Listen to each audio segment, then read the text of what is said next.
اعوذ باللہ من الشیطان اللعین الرجیم بسم اللہ الرحمن الرحیم الحمد للہ وکفی وسلام علی عبادہ الذین اصطفی. درود بھیجیے محمد علیہ.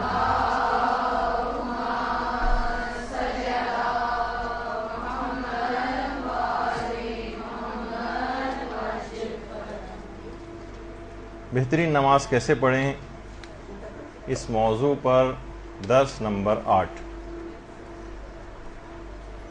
دیکھیے، انتہائی اہم موضوع ہے. نماز دین کا ستون ہے. اگر ستون کسی بھی عمارت کے کمزور رہ جائیں، ان میں کوئی کمی رہ جائے، تو اس پر کھڑی ہونے والی عمارت بہت مشکوک ہو جاتی ہے. تو نماز کو جب بھی اس کے تمام فقہی اور اخلاقی مسائل کے ساتھ سیکھنا ضروری ہے. دیکھیں، علم رکھنے والے اور علم نہ رکھنے والے، قرآن نے بھی کہا کہ کبھی برابر نہیں ہو سکتے. مسائل نماز کو جاننے والے، اخلاقیات نماز کو جاننے والے، اور اس کے مقابلے میں وہ افراد کے جو دونوں چیزوں سے واقفیت نہیں رکھتے یا صحیح طور پر واقفیت نہیں رکھتے، ان دونوں اشخاص کی نمازوں کے اجر میں بہت زیادہ فرق ہوگا. یہی وجہ ہے کہ پیغمبر اسلام کی وہ حدیث اللہم صلی علی محمد وعلی محمد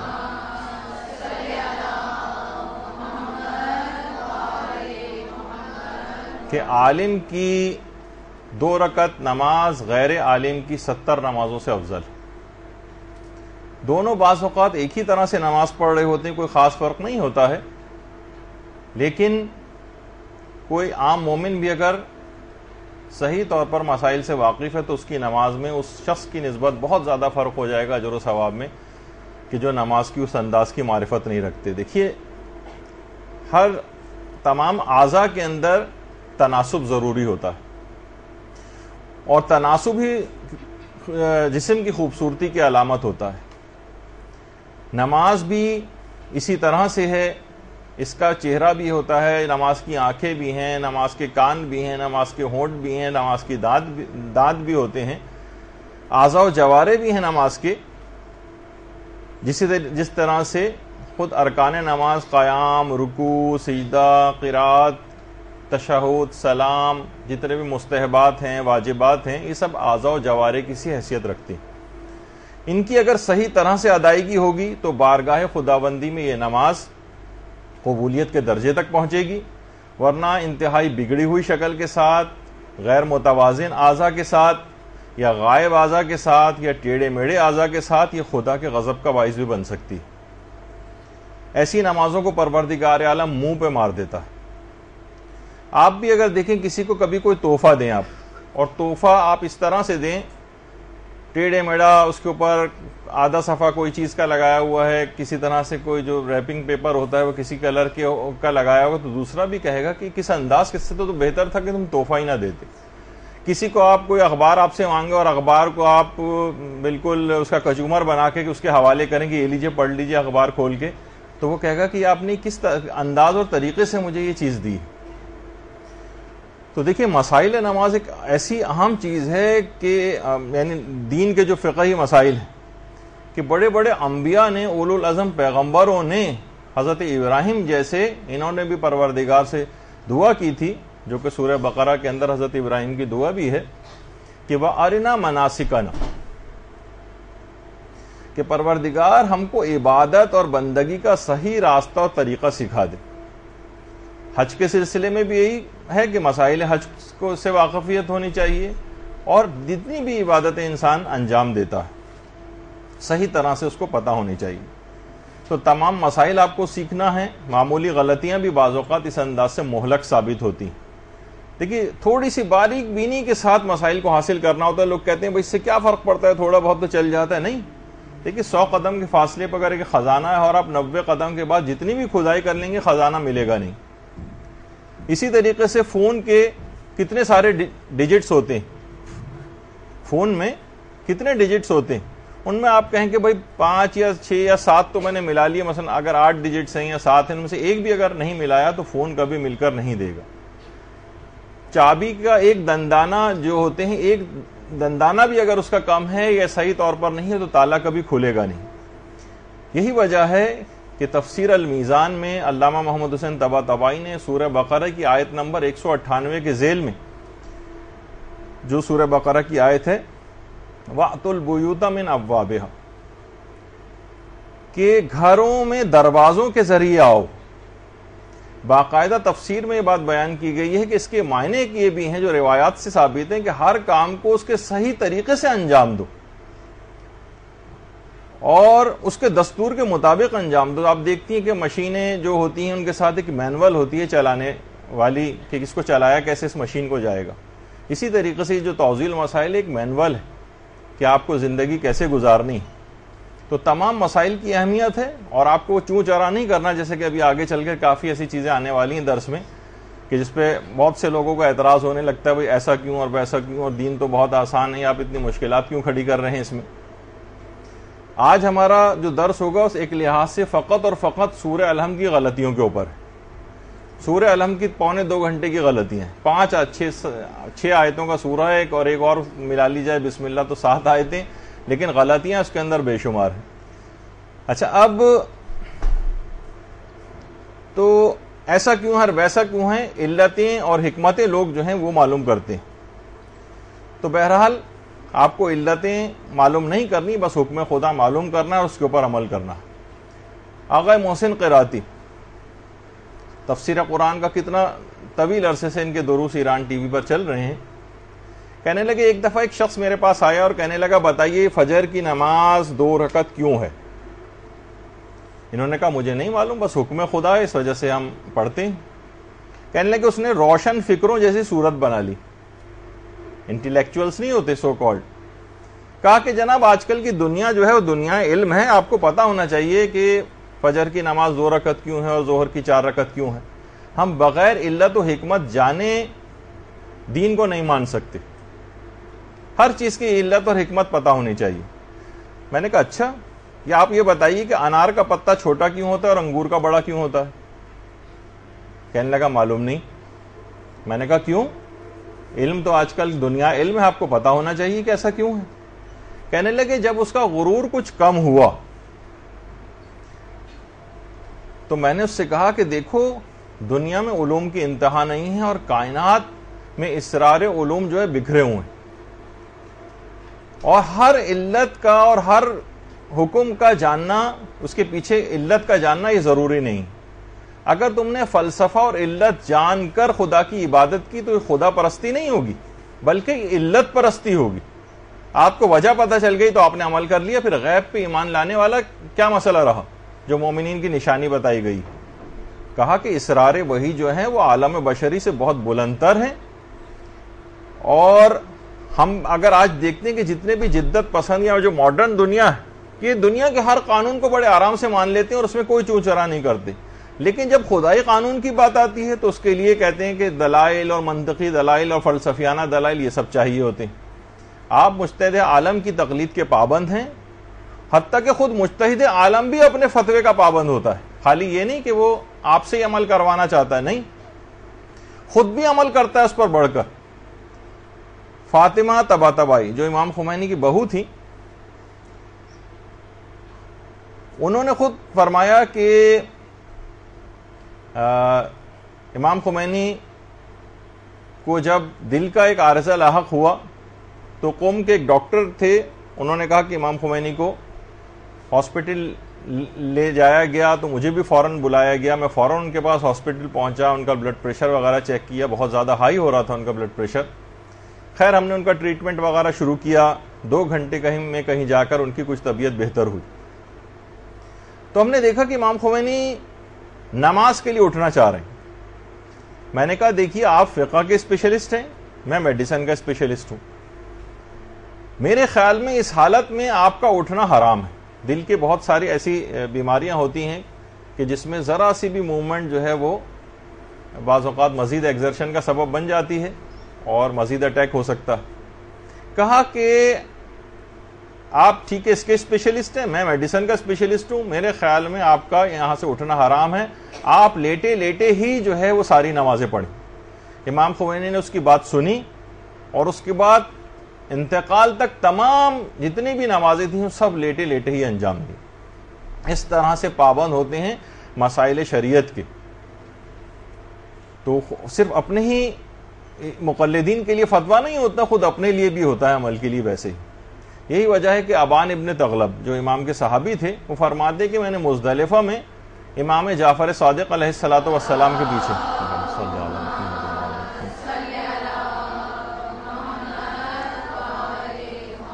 میں نے چھٹے امام کے پیچھے ایک نماز پڑھی. نماز سے جب فارغ ہوئے تو امام نے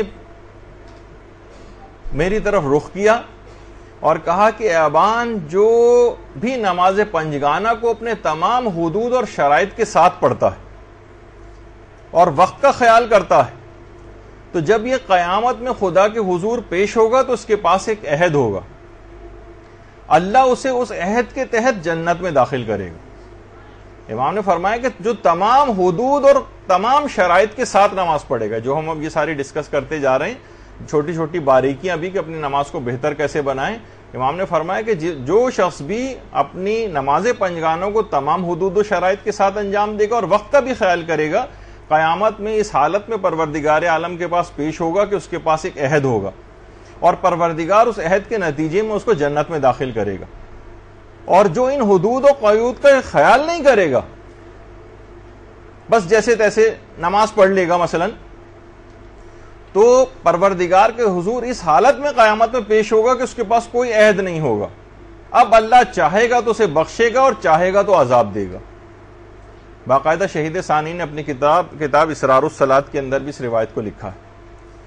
تو فقہ کے ساتھ ساتھ یہ بات یاد رکھ لیجئے کہ مسائل فقہ تو حاصل کرنا ہی ہے, لیکن فقہ اس کی اخلاقیات بھی حاصل کرنا ہے, جیسے کہ ہم مسلسل اسی وجہ سے ذرا, ورنہ ہم بہت جلدی بھی اس سلسلے کو ختم کر سکتے تھے, لیکن نماز کی اخلاقیات بھی ساتھ ساتھ رہے. کیونکہ بعض اوقات ہوتا ہے کہ انسان ایک طویل عرصے تک عبادت کرتا ہے, اس کو پتہ نہیں ہوتا کہ کون کون سی چیزیں ایسی ہیں کہ جو میری عبادت کو ضائع کرنے والی. پیغمبر اسلام جب بھی ارشاد فرماتے تھے, درود بھیجیے محمد صلی اللہ علیہ وسلم,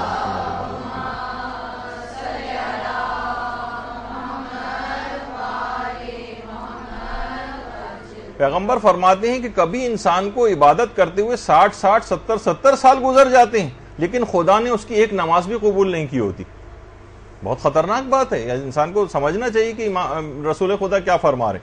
اور یہی وجہ ہے کہ امام کے ایک صحابی تھے حماد ابن عیسیٰ, امام صادق کے اصحاب میں سے تھے, اور انہوں نے فقہ الصلاۃ میں باقاعدہ حریز ابن عبداللہ سجستانی کی کتاب الصلاۃ جو ہے وہ حفظ کر رکھی تھی, یعنی سمجھے توضیح مسائل پوری حفظ کی ہوئی تھی انہوں نے. اور یہ وہ صحابی تھے کہ 50 سال تک امام کی دعا کے نتیجے میں انہوں نے 50 حج کیے تھے. امام نے ان کو دعا دی تھی کہ پروردگار تمہیں 50 حج نصیب کرے, 50 حج کیے اور ان کی مال اور اولاد میں برکت کی دعا دی تھی. انہوں نے ایک دفعہ 2 رکعت نماز پڑھی, امام اس نماز کو دیکھتے رہے اور پھر ان سے کہا حماد ابن عیسیٰ سے کہ حماد, کتنی افسوس کی بات ہے کہ انسان کے لیے بات کتنی رسوا کن ہے کہ 60 سال کا وہ ہو جائے اور 2 رکعت نماز بھی صحیح طور پر ادا نہ کر سکے. تو ایسا نہیں تھا کہ, دیکھیے میں نے پہلے بتا دیا کہ ان کی مسائل فقہ کے لحاظ سے نماز میں کوئی کمی تھی, کیونکہ ان کو کتاب حریز ابن عبداللہ سجستانی یہ ان کو زبانی حفظ تھی. لیکن اس کے باوجود بھی کون سی ایسی چیزیں ہیں اخلاقی لحاظ سے جو قبولیت نماز میں رکاوٹ بن جاتی ہیں, اس کو بھی خاص طور پر ہم کو اس کا خیال کرنا پڑے گا. یہ بہت اہم بات ہوتی ہے, بعض اوقات لوگ اس کا خیال نہیں کر پاتے, اور ہم جب بھی اس موضوع پر پوری ایک کلاس آگے چل کر لینے کا ارادہ ہے کہ کون سی ایسی چیزیں کہ جس سے نماز ہماری متاثر ہوتی ہے اور قبولیت سے رہ جاتی ہے. اچھا اب آ جائیے کہ جو کہ اہم ترین, یہ تو تھوڑی سی اہمیت آپ کو بتا دی کہ اب جو ہمارا درس شروع ہوگا وہ آئندہ سارے اس کے اندر مسائل فقہ کا پورشن کافی زیادہ ہو جائے گا, تاکہ آپ کو احساس رہے کہ یہ ایسا نہیں ہے کہ بس آپ کہیں کہ بھائی اس میں تو ہمیں بڑی بوریت ہو رہی ہے, ہمیں اب جلدی جلدی گزر جانا چاہیے. نہیں, غور سے سنیے, ورنہ پھر وہی کہ 60 70 سال گزر جائیں گے اور پتہ چلا کہ 2 رکعت نماز بھی صحیح طور پہ نہ پڑھ سکے. سب سے پہلی بات اس سلسلے میں یہ ہے کہ آپ کو نماز اردو میں نہیں عربی میں پڑھنی. دیکھیے ذرا سا آپ کے تلفظ میں کوئی غلطی ہو جائے، آپ عام طور پر اردو یا انگلش وغیرہ میں لوگ کتنا مذاق اڑاتے ہیں. ایک اداکارہ کا کتنا زیادہ انگریزی کا مذاق روزانہ اڑایا جاتا ہے ٹی وی پر، اس وجہ سے کہ لوگ برا مانتے ہیں اس کو کہ بھئی اس طرح سے کیوں کہا جا رہا ہے، یہ الفاظ صحیح کیوں نہیں کہے اس نے. تو اسی طریقے سے جس طرح عام طور پر بچے، مثلا اگر آپ بچوں کے سامنے کہہ دیں ایسے ہی، مثلا ڈونکی کے بجائے ڈنکی کہہ دیں، تو ہنسنے لگتے ہیں کہ بھائی آپ کو دیکھیے تلفظ صحیح نہیں ہے اس سلسلے. تو دیکھیے نمازوں کے سلسلے میں بھی یہی ہے کہ اگر آپ کا تلفظ صحیح نہیں ہے تو نماز آپ پڑھ رہے ہیں، قرآن آپ پڑھ رہے ہیں، اس کے اندر کتنے غلط طریقے سے آپ پڑھتے چلے جا رہے ہیں. یہ بہت توہین ہے نماز کی بھی اور قرآن کی بھی. دیکھیے لوگ بالکل خیال نہیں کرتے، جبکہ عام طور پر زبانوں کی کتنی باریکیاں نوٹ کی جاتی، لیکن قرآن میں کوئی پرواہ نہیں کرتے اور نہ نماز میں پرواہ کرتے. میر مہدی مجروح جو کہ غالب کے شاگردوں میں سے تھے، ایک دفعہ ان کے سامنے غالب کا شعر کسی نے غلط تلفظ سے پڑھا تو ناراض ہو گئے، کہنے لگے میاں یہ غالب کا شعر ہے، غالب کا شعر صحیح طرح پڑھو، یہ قرآن و حدیث نہیں کہ جس طرح سے چاہا پڑھ دیا. مقصد انہوں نے طنز کیا کہ صرف اس کے اندر آپ کو صرف لوگ اس کا خیال نہیں کرتے، باقی ایک چھوٹی سے چھوٹی چیز شعر کو پڑھنے میں بھی بڑے تلفظ کا خیال کیا جاتا ہے. تو بہرحال یہی وجہ ہے کہ تجوید مناسب حد تک حاصل کرنا بہت ضروری ہے آپ کے لیے، واقعتاً ایک ضروری علم ہے. اور اکثر دینی مدارس میں جب بھی تجوید کے سلسلے میں کلاسز بھی ہوتی ہیں، لیکن یہاں پر بھی الگ سے ایک دن کلاس ہوتی ہے. بمشکل اتوار کے لیے ایک دن آپ لوگ آتی ہیں اتوار کو، اس میں ہم کیا کیا چیزیں آپ کو سکھائیں. ہم لوگوں کی ویسے تو اپنے طور پر ایک دلی خواہش تھی جو کہ پوری ہوتی نظر نہیں آتی کہ 5 دن کا کم سے کم ہفتے میں مدرسہ ہوتا تو ہم 5 سال والی چیزیں آپ کو 1 سال میں پڑھا دیتے. اب جو آپ 5 سال میں پڑھتی ہیں وہ 5 دن والے مدرسے میں 1 سال کے اندر ہو سکتا تھا، اور 2 سال میں سمجھے 10 سال کے برابر پڑھایا جا سکتا تھا. لیکن کیونکہ آپ ظاہر ہے کہ اس قسم کے مسائل ہیں، مشکلات ہیں، حالات ایسے نہیں ہیں، سب لوگوں کو آنا ممکن نہیں ہے، مصروفیات ہیں اسکول کالج یونیورسٹی وغیرہ جابس کی، تو یہ ممکن نہیں ہوتا. تو پہلی بات تو یہی ہے کہ نماز کو آپ کو صحیح عربی میں پڑھنا ہے اور تجوید کا ایک مناسب علم حاصل کرنا ہے. دیکھیے مصطفیٰ کمال اتا ترک، اس نے عربوں سے نفرت کی وجہ سے پوری نماز ترکی میں پڑھنے کا حکم دے دیا تھا. تو بہرحال یہ دماغ میں رہے کہ ہمیں صحیح عربی میں نماز پڑھنی.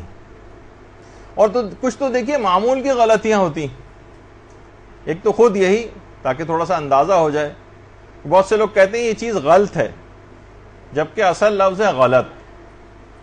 غلطی نہیں ہوتا، غلطی ہوتا ہے. جیسے عربی نہیں ہوتا، عربی ہوتا ہے. اور خود ہم دوران درس کتنی غلطیاں کر جاتے ہیں. مولانا حضرت بعد میں ہم لوگوں کو پکڑتے ہیں کہ بھئی آپ نے تو بعض اوقات کبھی اپنی جہالت کی وجہ سے غلطی کرتے ہیں تلفظ کی، اور کبھی زبان پھسل جانے کی وجہ سے غلطی ہو جاتی. تو بہرحال اسی طرح سے ایک چیز بہت عام ہے، لوگ پڑھتے ہیں کہ معنی، جبکہ اصل ہے معنی. ہم کہتے ہیں نا، یا ہم اردو میں جس طریقے سے کہتے ہیں کہ ان معنوں میں، یہ تو پتہ نہیں کہاں سے آ گیا معنی، جبکہ معنی ہے. اور جھونک میں ہم لوگ بھی کہہ جاتے ہیں معنی یا معنی. تو یہ بہت ساری چیزیں ایسی ہیں کہ جو کہ تلفظ کی، اس انداز کی غلطیاں. جس طریقے سے اخلاق کہا جاتا ہے کہ اس کا اخلاق بہت اچھا ہے، جبکہ اصل لفظ ہے اخلاق. اخلاق نہیں ہے بلکہ اخلاق ہے. اور بعض اوقات جو آگے چل کر چیزیں بیان ہوں گی تو اس کے اندر بھی آپ کو خاص طور پر اس کا خیال کرنا ہے کہ آپ باقاعدہ کوئی ایک ایسا کیسٹ خریدیے گا جس میں پوری اچھی طریقے سے نماز ہو. یا کم سے کم نماز میں اتنا کچھ نہیں ہے، تکبیرۃ الاحرام ہے، حمد ہے، سورہ ہے، رکوع سجدے کے اذکار ہیں. تیسری رکعت میں ایک معمولی سا ایک بہت ہی چھوٹا سا ایک ذکر پڑھنا ہے، اور اس کے بعد تشہد سلام، نماز ختم. اس میں اتنا بڑا مسئلہ نہیں ہے. مشکل سے 1 2 یا 3 روز کے اندر بھی پوری نماز کی صحیح طور پر آپ کی تلفظ کے اعتبار سے نماز صحیح ہو سکتی ہے. لیکن واقعتاً اگر ٹھان کر بیٹھیں یا کسی کو اس انداز سے باقاعدہ کسی سے ٹیوشن لے لیں جو صحیح طور پر آپ کی نماز کو صحیح کروا دے، تو بعض اوقات دیکھیے یہ ہوتا ہے کہ اس وجہ سے میں نے یہ کہا کہ یہاں آپ صرف ہمارا تلفظ سن کر ہی آپ تلفظ نہ صحیح کیجیے گا، بعض اوقات جو زیادہ ماہر ہیں ان کی بات، کیونکہ استاد کی غلطیاں بعض اوقات شاگردوں میں سرایت کر جاتی ہیں۔ ایک بچے سے میں ایک دفعہ سن رہا تھا کسی سورہ کا ترجمہ، سورہ کوثر کا، تو اس نے کہا، ہمارے ماحول اور معاشرے یہیں کا بچہ، کہ اس نے کہا کہ بے شک تمہارا دشمن ہی بے اولاد رہے گا۔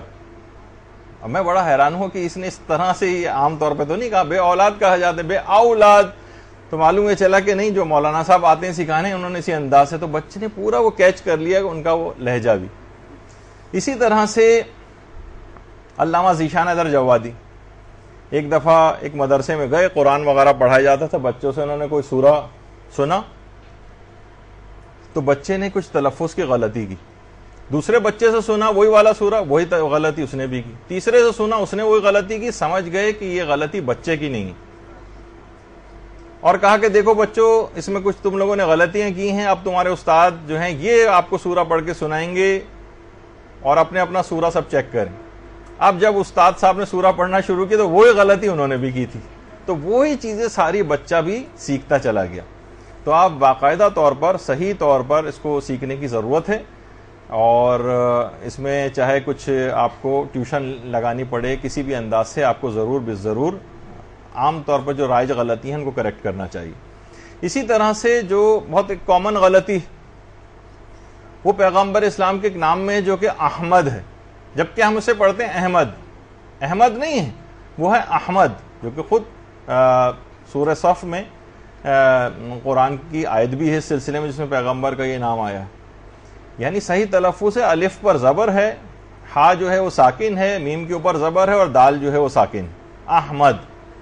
تو بعض اوقات اس طرح سے غلطیاں ہو جاتی ہیں، اور نمازوں میں اگر یہ غلطیاں ہو جائیں تو پھر ایک دماغ میں سوال ابھرتا ہے کہ غلط تلفظ سے ہم نے جتنی نمازیں پچھلی اب تک پڑھی ہیں ان سب کا کیا ہوگا؟ تو زیادہ تر علماء اس سلسلے میں یہ بات کہتے ہیں کہ پچھلی تمام نمازوں کو صحیح سمجھ لیا جائے گا، بس آئندہ آپ کو احتیاط کرنا ہے۔ اور اس کا مسئلہ اس وقت بہت زیادہ پیش آتا ہے، خاص طور پر جب انسان حج پہ جاتا ہے اور وہاں 2 رکعت نماز پڑھنی واجب ہے، اس کے بغیر آپ کا حج و عمرہ بھی صحیح نہیں ہوتا ہے۔ تو حج و عمرہ اگر صحیح نہ ہو اور نماز مثلا کسی کی صحیح نہ ہو تو وہ بھی متاثر ہوتا ہے، تو وہاں پر بڑا یہ مسئلہ پیش آتا ہے کہ نہ ہمارا قرات صحیح ہے، نہ ہم تلفظ صحیح کر پاتے ہیں، اب یہ نماز پڑھنی ہے، اب کیا کیا جائے گا؟ تو بعض اوقات کچھ مسائل کے تحت نائب وغیرہ بھی بنانا پڑ جاتا ہے، یا جیسے تیسے خود جو نماز پڑھنی ہے وہ پڑھنی ہوتی ہے۔ تو لیکن بہرحال یہ کہ اپنے اتنی اہم عبادتوں کو اس طرح انداز سے ضائع نہیں کرنا چاہیے، اور صحیح طور پر ایک تو ایسا نہیں کہ مثلا کسی کے پاس جا کے ایسی آپ کھڑے ہو جائیں اور کہیں ذرا میری قرات سن لیجئے، نہیں، باقاعدہ طور پر اچھی طرح سیکھی۔ ایک دفعہ میں نے بھی یہ غلطی کی تھی، ہمارے استاد محترم مولانا صادق حسن صاحب قبلہ، ایک دفعہ میں آج سے تقریباً 20-22 سال پہلے ان کو لینے کے لیے جاتا تھا، میڈیکل کالج میں پڑھتے تھے، تو مولانا کو میں رکشے میں لینے جاتا تھا گھر سے، تو رستے میں رکشہ جیسا ہیلی کاپٹر کی طرح کی جس میں آواز آ رہی ہے، میں نے مولانا سے فرمائش کی، اتنا غنیمت بات ہے کہ آدھا گھنٹہ ان کے ساتھ رکشے میں مل رہا ہے کہ مولانا ذرا میری قرات سن لیجئے کہ صحیح طور پر میری الحمد ہے اور سورہ ہے صحیح پڑھ رہا ہوں یا نہیں۔ تو مولانا نے بھی منع کیا کہ بھائی یہ کون سی جگہ ہے، رکشے کے اندر جو نہ آواز آپ کی صحیح سنائی دے رہی ہے نہ کچھ ہے، تو بہتر ہے آپ کیسٹ خریدیں اور اس سے آواز کے ساتھ آواز ملا کر جو ہے اپنی قرات کو چیک کریں۔ تو اچھا، پھر آپ کہیں گے پھر آپ کو جب آپ اتنے ماہر نہیں ہیں تو آپ کو اس پہ کہنے کی کیا ضرورت ہے؟ تو دیکھیے پھر وہی بات ہے اس کے اندر کہ کھانے پر تنقید کرنے کے لیے آدمی کا ماہر باورچی ہونا ضروری نہیں ہوتا، تو بہرحال ضروری نہیں ہے، لیکن ہم آپ کو اس کا احساس دلا رہے ہیں کہ اس کو صحیح طور پر ٹھیک کرنے کی ضرورت ہے۔ دیکھیے قرآن کے بہت سارے حقوق ہیں، اور خود نماز میں جو قرات ہے اس کا کم سے کم حق یہ ہے کہ اسے صحت الفاظ کے ساتھ اور ضروری قواعد تجوید کی رعایت کرتے ہوئے پڑھا جائے، یہ قرآن کا کم سے کم حق ہے۔ دیکھیے جو سب سے پہلی آیت جو قرآن کی ہے، اقرا بسم ربک الذی خلق، یہ سب سے پہلی آیت، تو اس میں بھی دیکھیے یہی ہے کہ اس میں قرآن کی قرات یعنی خود قرآن کا صحیح تلفظ کے ساتھ پڑھنا، اس سے اس کی اہمیت پتہ چلتی کہ سب سے پہلی آیت یہ ہے، اور اتنی اہمیت ہے اس کی قرات کی کہ دیکھیے یہ کتاب جو ہے قرآن، یہ فقط مطالعے کی کتاب نہیں ہے جس طرح ہم لیٹ کے کتابیں پڑھتے ہیں اس طرح سے اس کو پڑھنا شروع کر دیں، بلکہ اس کو زبان سے پڑھنا بھی ضروری ہوتا ہے۔ اسی وجہ سے اس کو قرآن کہا جاتا ہے، سب سے زیادہ پڑھی جانے والی کتاب، اور یہ پوری دنیا میں سب سے زیادہ پڑھی بھی جاتی ہے۔ اور باقاعدہ سورہ فصلت میں دشمنان اسلام کا جو قول نقل کیا ہے کہ لا تسمعوا لہذا القرآن، جو دشمنان اسلام تھے وہ یہ کہتے تھے اس قرآن کو مت سنو، جس وقت یہ پڑھا جائے تو لغو باتیں کرو تاکہ دوسروں کے کانوں تک اس کی آواز نہ پہنچے، شور مچانا شروع کرتے تھے، لغویات بکنی شروع کر دیتے تھے۔ لیکن اس وقت جس وقت اس کی قرات کی جاتی تھی، جس وقت اس کی تلاوت کی جاتی تھی، یعنی خود تلاوت خود ایک بہت اہم ترین چیز ہے، جیسے کہ آج کل دیکھیے اس سلسلے میں بھی دو گروہ لوگوں کے بن گئے، قرات قرآن کی، نماز کے سلسلے میں نہیں، قرات قرآن کے سلسلے میں۔ یعنی کچھ افراد تو کہتے ہیں، یعنی وہ تو اس پہ عامل بھی ہیں کہ کسی بھی آیت کا نہ ترجمہ پتا ہے، جیسے کہ عام طور پر کچھ حفاظ وغیرہ ہوتے ہیں۔ ایک مولانا محترم مجھے بتا رہے تھے کہ ان کی کسی حافظ قرآن سے، بڑے مشہور حافظ قرآن سے بات ہوئی، انہوں نے کہ بہت مشہور ترین آیت کا ترجمہ ان سے پوچھا تو وہ کہنے لگے نہیں یہ تو ہم نے ترجمہ وغیرہ ہمیں نہیں پتا ہوتا، ہم تو صرف قرآن ویسے حفظ کیا ہوا، یعنی نہ کسی آیت کے معنی سے واقف ہیں، معنی سے دیکھیے میں نے پھر معنی کہہ دیا آپ کے سامنے، وہ جو زبان پہ چڑھا ہوتا ہے، تو نہ کسی آیت کے معنی سے واقف ہے، نہ کسی مفہوم سے، اور فقط پیغام صرف اس کے اوپر رہ گئے کہ صرف ہمیں الفاظ صرف پڑھنا۔ اچھا کچھ ایسے بھی ہیں اس کے اندر، کچھ ایک دوسرا گروہ دوسری سائٹ پر چلا گیا، وہ کہتے ہیں صرف قرآن کے پیغامات کو لینا چاہیے، قرات وغیرہ کی کوئی خاص اہمیت نہیں۔ یہ دونوں افراد جو ہیں افراط و تفریط کا شکار ہیں۔ قرات قرآن بھی بہت زیادہ ضروری ہے، اور اس کے مفاہیم اور اس کی تفسیر سے واقفیت اور اس کے پیغامات سے واقفیت بھی بہت ضروری ہے۔ یہ نہیں کہ ہم کسی ایک پہلو کو لے لیں دوسرے کو چھوڑ دیں، دوسرے کو لے لیں تو پہلا پہلو چھوڑ دیں۔ اور جب بھی بار بار بہت زیادہ ثواب لینے کی قرات قرآن کی بہت زیادہ تاکید آئی کہ ہر حرف کے بدلے 10 نیکیاں آپ کو دی جاتی ہیں، اور واقعتاً اس قرآن کا صحیح معنوں میں اس وقت آپ کو اندازہ ہوگا، صحیح معنوں میں، کہ جب قبر کے جو ہیبت ناک اور ہولناک لمحات ہوں گے ہمارے اپنے ہی نامہ اعمال کے باعث، اب وہاں پر جب یہی قرآن پہنچے گا، یہی نمازوں کی قرات پہنچے گی، وہی تلاوت قرآن جو ہے وہاں پر پہنچے گی، اور اس قبر میں آ کر روشنی کرے گی، اس قبر میں آ کر تاریکی کو دور کرے گی، اس قبر کو حد نگاہ تک وسیع کر دے گی، عذابوں کو رحمت پروردگار کے اندر تبدیل کر دے گی۔ اس وقت انسان واقعتاً حسرت کا شکار ہوگا، وہ افراد کے جو کہ نمازوں سے غافل ہیں، یا صحیح طور پر نمازیں میں قرآن کا حق ادا نہیں کر پاتے، یا تلاوت قرآن یہاں پر نہیں کرتے مصروفیات کے باعث، یہ اس وقت ان کی حسرت کا صحیح طور پر اندازہ ہوگا جب اس جگہ پہ جا پہنچیں گے۔ تو دیکھیے قرآن ایک ایسی کتاب ہے کہ جو کہ شفاعت بھی کرے گا، اور پروردگار قرآن کی شفاعت کو رد نہیں کرے گا۔ جس سے قرآن راضی ہو جائے گا اللہ بھی اس سے راضی ہو جائے گا۔ وَرِضْوَانٌ مِّنَ اللَّهِ اکبر، خدا کا راضی ہونا سب سے بڑی نعمت۔ اچھا اب دیکھیں نماز میں ہم لوگوں کی سنتے ہیں نمازیں اکثر، ان میں جو اذکار یا حمد یا سورہ، نہ صرف یہ کہ صاف طور پر نہیں پڑھتے ہیں، بہت عجیب و غریب آوازوں اور لہجوں میں اس کو پڑھا جاتا ہے، یا اتنی جلدی لوگ پڑھتے ہیں جو حد سے زیادہ غلطیوں سے پر ہوتی، جبکہ خود سورہ مزمل کے اندر باقاعدہ اس بات کا حکم ہے کہ وَرَتِّلِ الْقُرْآنَ تَرْتِیلًا، نماز کو بہت ٹھہر کر بہت اطمینان کے ساتھ انجام دو۔ اکثر جو بہت رمضانوں میں بہت تیز رفتاری کے ساتھ ٹی وی پہ بھی آپ قرآن سنتی ہیں، تو اکثر افراد اس آیت کو بھی بہت تیزی سے پڑھتے ہوئے چلے جاتے ہیں وَرَتِّلِ الْقُرْآنَ تَرْتِیلًا، جبکہ خود قرآن کہہ رہا ہے ٹھہر کر پڑھو، تو اس آیت کو بھی تیزی کے ساتھ پڑھتے ہوئے چلے جاتے ہیں۔ یہ بڑے کلمیاں ہیں۔ تو بہرحال جب ایک حکم ہے کہ حروف کو اپنے تجوید کے ساتھ، تمام جو وقفے ہیں ان کی معرفت کے ساتھ آپ کو خیال رکھنا ہے، کب آپ کو رکنا ہے، کب آپ کو جو ہے ملانا ہے، کیونکہ اگر آپ کا حمد و سورہ اور اذکار صحیح نہیں ہیں تو آپ کی قرات جو ہے وہ صحیح نہیں ہوگی، نہ صرف آپ کی نمازیں خراب ہوں گی بلکہ قرآن کی بھی حق تلفی ہے کہ آپ قرآن کا حق تھا کہ اس کو صحیح طور پر پڑھا جائے. یہی وجہ ہے کہ قرآن ایسے قاریوں کی جو قرأت کرتے ہیں غلط انداز سے ان کی شکایت کرے گا اور قرآن کی شکایت کو سنا جائے گا.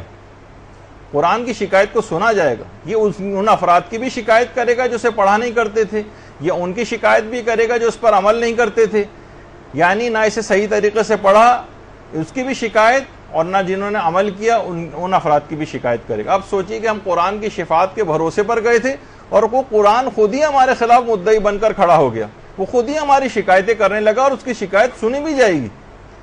تو دیکھیے یہی وجہ ہے کہ قرآن کو اچھی آواز کے ساتھ, اچھے لہجے کے ساتھ جو ہے آپ کو پڑھنا ہے. خود پیغمبر کی حدیث ہے کہ اچھی آواز سے قرآن کو پڑھو, کیونکہ اچھی آواز سے قرآن کو خود پڑھنا یہ جو ہے یہ قرآن کے حسن کو اور بڑھا دیتا. اچھا, اب اچھی آواز سے جیسے وہ ہم آپ کو تھوڑا سا ایک سنا دیتے ہیں کہ اچھی آواز ضروری نہیں کہ بہت زیادہ بڑے بڑے قاریوں کی طرح سے ہو, لیکن اس انداز سے بھی ہو سکتی ہے. بسم اللہ الرحمن الرحیم الحمد للہ رب العالمین الرحمن الرحیم مالک یوم الدین ایاک نعبد و ایاک نستعین اهدنا الصراط المستقیم صراط الذين أنعمت عليهم غير المغضوب عليهم ولا الضالين.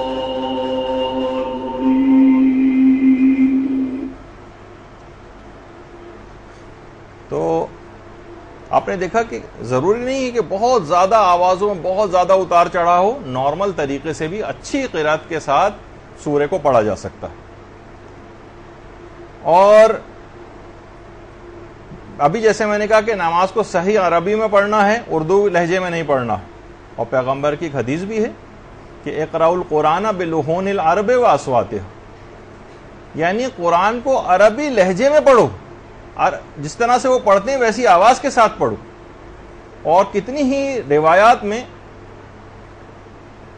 بہت سارے لوگ جو اس انداز سے غلط طریقے سے قرأت کرتے ہیں, روایتوں میں یہ چیز آئی ہے کہ قرآن 3 گروہوں پر لعنت کرتا ہے.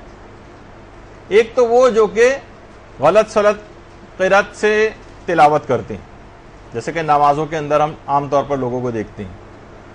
دوسرا وہ گروہ جو قرآن پر عمل نہیں کرتے, قرآن ان پر بھی لعنت کرتا. اور تیسرا وہ جو اس کے معنی اور مطالب میں رد و بدل کرتے ہیں. بعض اوقات لکھنے میں بھی ہو جاتا ہے, لیکن بعض اوقات اردو میں کیونکہ مستعمل ہیں یہ چیزیں, اس وجہ سے ہم نے بھی اس انداز سے کبھی کبھار لکھ دیا جاتا ہے, لیکن اصل میں ہے میم عین نون چھوٹی اور اس کے اوپر کھڑا الف معنی. لیکن معانی یا مثلا جو مطالب ہیں اس میں اگر کوئی رد و بدل ہو جائے تو قرآن ان گروہوں کے اوپر بھی جو ہے وہ لعنت کرتا ہے. یہی وجہ ہے کہ جو عبداللہ ابن مسعود نے یہ لوگوں کو قرآن پڑھاتے تھے, پیغمبر کے ایک صحابی, جب ایک شخص نے قرآن پڑھنے کے دوران ایک غلطی کی, انما الصدقات للفقراء, یعنی اس کے اوپر جو ایک مد ہے یعنی اس آیت کو بغیر مد کے پڑھا, تو انہوں نے فوراً ٹوک دیا کہ ہم عہد رسول اللہ میں اس کو بغیر مد کے نہیں پڑھا کرتے تھے, بلکہ رسول اللہ نے ہمیں اس طرح سے پڑھا ہے اور پھر اس کو مد لگا کر پڑھ کے بتایا ہے. تو بعض اوقات یہ بھی بہت قرأت میں غلطی ہوتی ہے کہ تھوڑی سی دیکھیے ذرا سی محنت, ذرا سی کوشش کر کے انسان اپنی قرأت کو صحیح کر سکتا. اس کے لیے جتنی بھی عمر گزر جائے, عام طور پر بوڑھے افراد سوچتے ہیں کہ اب تو ہم بہت عمر ہماری ہو گئی. کتنے میں ایسے دیندار بزرگوں سے واقف ہوں جنہوں نے 70 سال کی عمر میں جو ہے وہ قرآن پڑھنا شروع کیا اور 1-2 سال کے اندر پورا قرآن ختم کر لیا. تو دیکھیے بہت اہمیت ہے اس بات کی, کوئی اتنا مشکل کام نہیں, اور نمازوں کی قرأت تو بہت ہی جلدی بھی سیکھی جا سکتی. تو ہم دیکھتے ہیں بچوں کی قرأت, بچے کس طرح سے وہ جو ہم کہتے ہیں کہ ٹربو بوسٹ لگا کے پڑھتے ہیں نمازیں, یعنی ودن سیکنڈز 30 سیکنڈ کے اندر نماز پڑھ کے آ گئے. نوجوان ہیں 1-2 منٹ کے اندر جو ہے نماز ختم کر لیتی ہیں. عورتوں کی قرأت سنیں آپ کبھی بوڑھے افراد کی قرات سنیں، خطرناک حد تک غلط تلفظ کے ساتھ قرات ہوتی.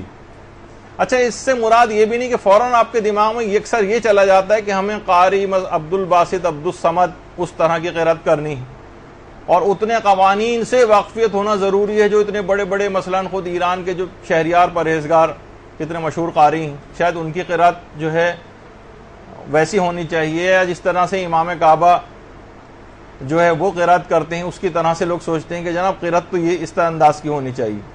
بس صحیح طور پر ایسے الفاظ ادا کیے جائیں کہ جس سے سمجھا جائے کہ آپ نے اس کو صحیح عربی میں پڑھا ہے.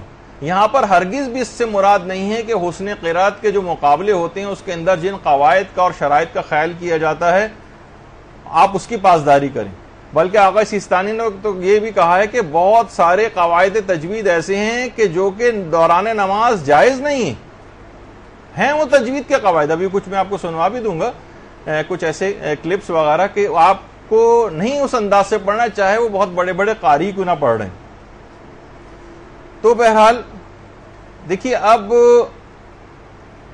کچھ علماء یہ کہتے ہیں کہ ہماری جو زبان ہے وہ اس جگہ پر جا کر لگے جو اس لفظ کے نکلنے کا صحیح مخرج، جس کو مخرج کہا جاتا ہے نا، کہ اس جگہ پر جا کر ٹکرائے، یا اس جگہ سے یعنی ہمارے حلق میں یا منہ کے وہ جگہیں کہ جہاں سے وہ لفظ صحیح طور پر نکلتا ہے اسے مخرج کہتے ہیں.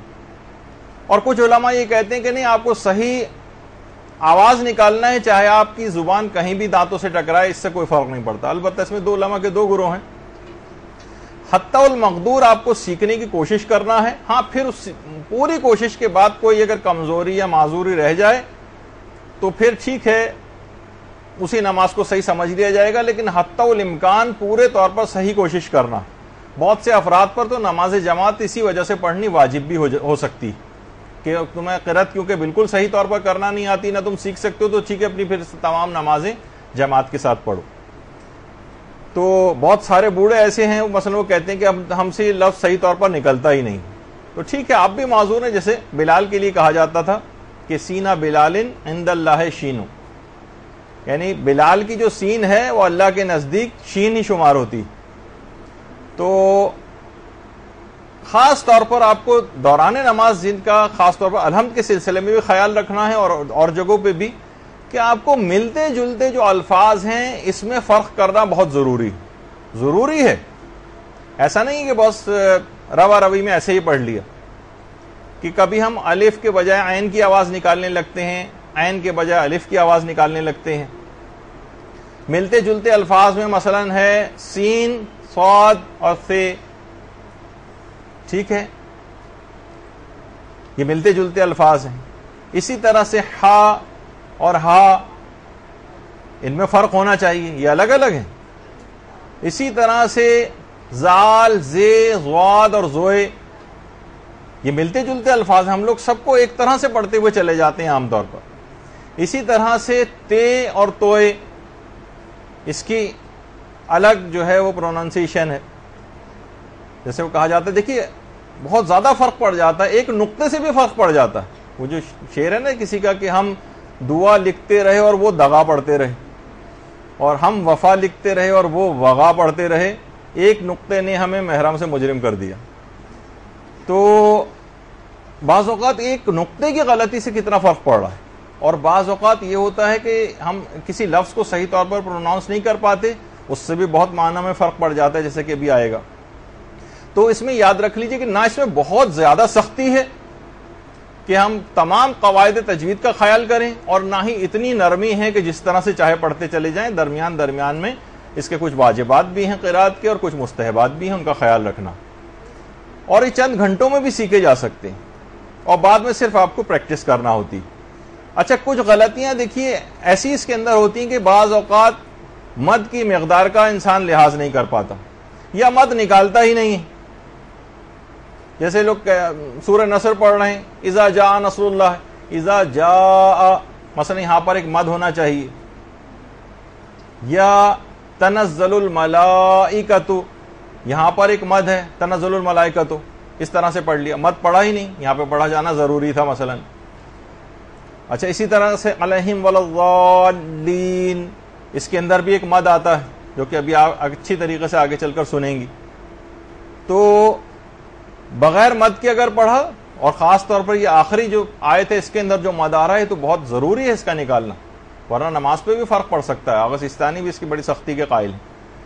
تو اس لحاظ سے یا بعض اوقات یہ ہوتا ہے کہ آپ غیر ضروری مد دے دیتی ہیں، وہاں پر مد ہوتا ہی نہیں. کبھی آواز کو اپنی پست کر دیتا ہے انسان، کبھی بلند کر دیتا ہے. یہ تمام تلاوت کے عیب شمار ہوتی.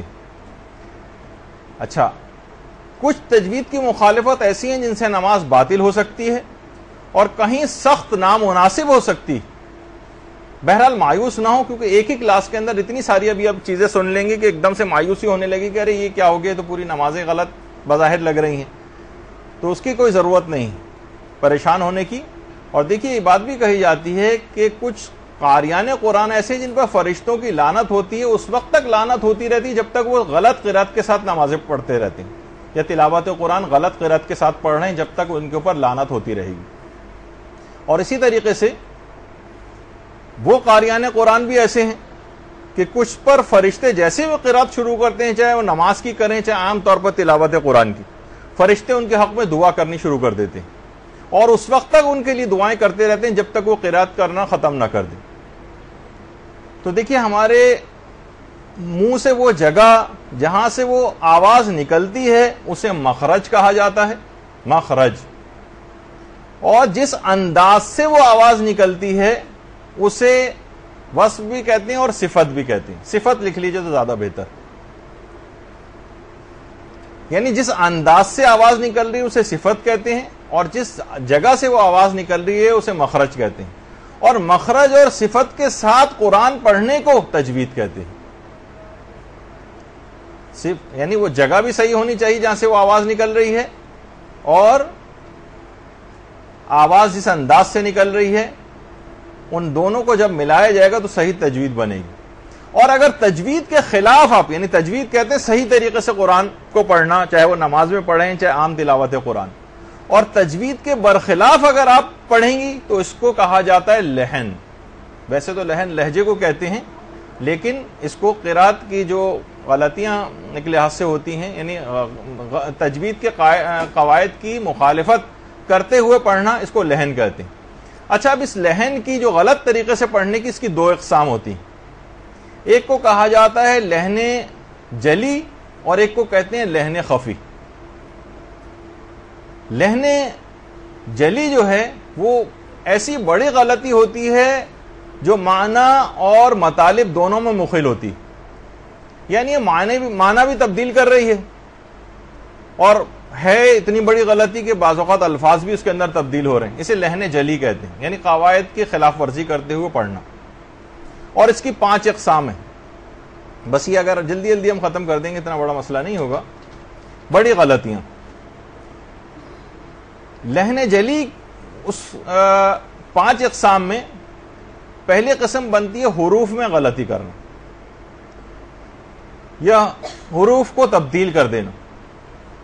مثلا جب آپ الحمد پڑھیں گی تو الحمد للہ ہے الحمد، جبکہ سے آپ نارملی لوگ پڑھتے ہیں الحمد.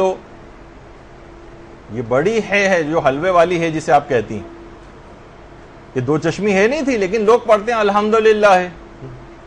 یہ لحن جلی، اس سے معنی اور مطالب میں فرق پڑ جاتا. کیا فرق پڑتا؟ یعنی ہم نے ہا کو ہا سے تبدیل کر دیا، یعنی ہم نے ایسی غلطی کی جس میں لفظ ہی بدل دیا، یہ وہ لفظ ہی نہیں تھا وہاں پر. اس سے بعض اوقات یعنی معنی بھی فاسد ہوئے اور لفظ بھی تبدیل ہو گیا. ابھی تک یہ تھا دیکھیے الحمد، تمام تعریفیں اس کے لیے، اور اگر ہم کہیں گے الحمد تو اس کے علماء فرماتے ہیں کہ یہ کلمہ اہانت. اس کے بہت سارے معنی ہیں ویسے، لیکن ایک معنی یہ بھی ہیں پرانے پھٹے پرانے بوسیدہ کپڑے. یعنی اب تک تھا کہ تمام تعریفیں اس کے لیے، اب یہ ہو جائے گا تمام پھٹے پرانے اور بوسیدہ کپڑے اس کے لیے، اللہ کے لیے معاذ اللہ. یعنی جو کلمہ تعریف تھا وہ کلمہ توہین بن گیا. الحمدللہ، الحمدللہ نہیں، فرق ہے. اچھا، اسی طرح سے غلطی اس کے اندر یہ ہوتی ہے اللہ الصمد، صاد کی آواز یہ صحیح طور پر نکلنی چاہیے. لوگ سین کی آواز نکالتے ہیں اللہ الصمد. دیکھیے ابھی تک یہ تھا صاد سے، لیکن اگر آپ نے سین سے پڑھا تو اس میں تھا اللہ الصمد، میں صاد سے اگر پڑھتے ہیں اس کے معنی اللہ بے نیاز ہے، اور یہاں پر اس کے ایک معنی ہے اللہ حیران ہے۔ اگر آپ سین سے پڑھیں گی، اللہ الصمد پڑھیں گی تو اس کے معنی ایک یہ معنی یہ بھی ہے کہ اللہ حیران ہے۔ اچھا، اب ایک چیز اور، اس میں حرف ہی ہم تبدیل کر دیتے ہیں، اللہم صلی علی محمد و آل محمد، درود بھیجیے نا محمد علیہ۔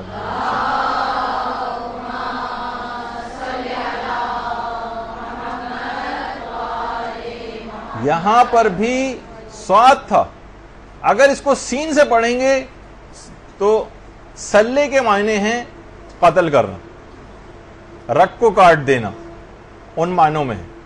تو آپ خود سوچیے کہ اس کے کیا بن جائے گا جملہ کہ ہمارے زبانوں کے اوپر بھی وہ آنا جو ہے وہ ممکن نہیں ہے۔ اتنا زیادہ فرق پڑ جاتا ہے کہ لفظوں کو بدل دینا۔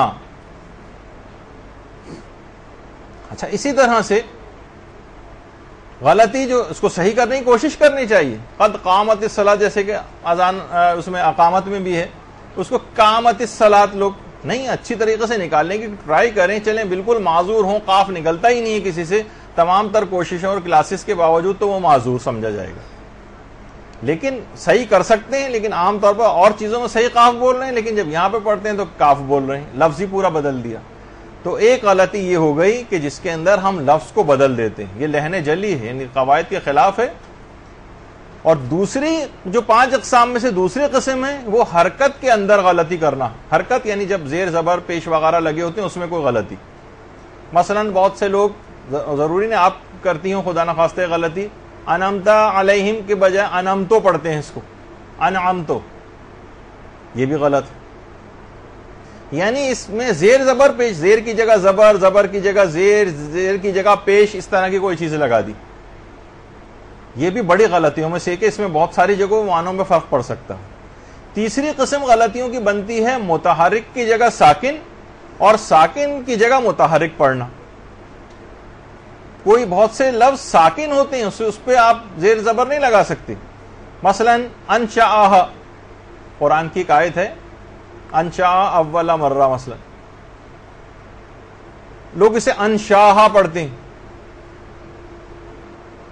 یعنی جس جگہ پہ زبر تھا، متحرک پڑھنا تھا، وہاں پہ انہوں نے جزم لگا دیا، یہ صحیح نہیں ہے۔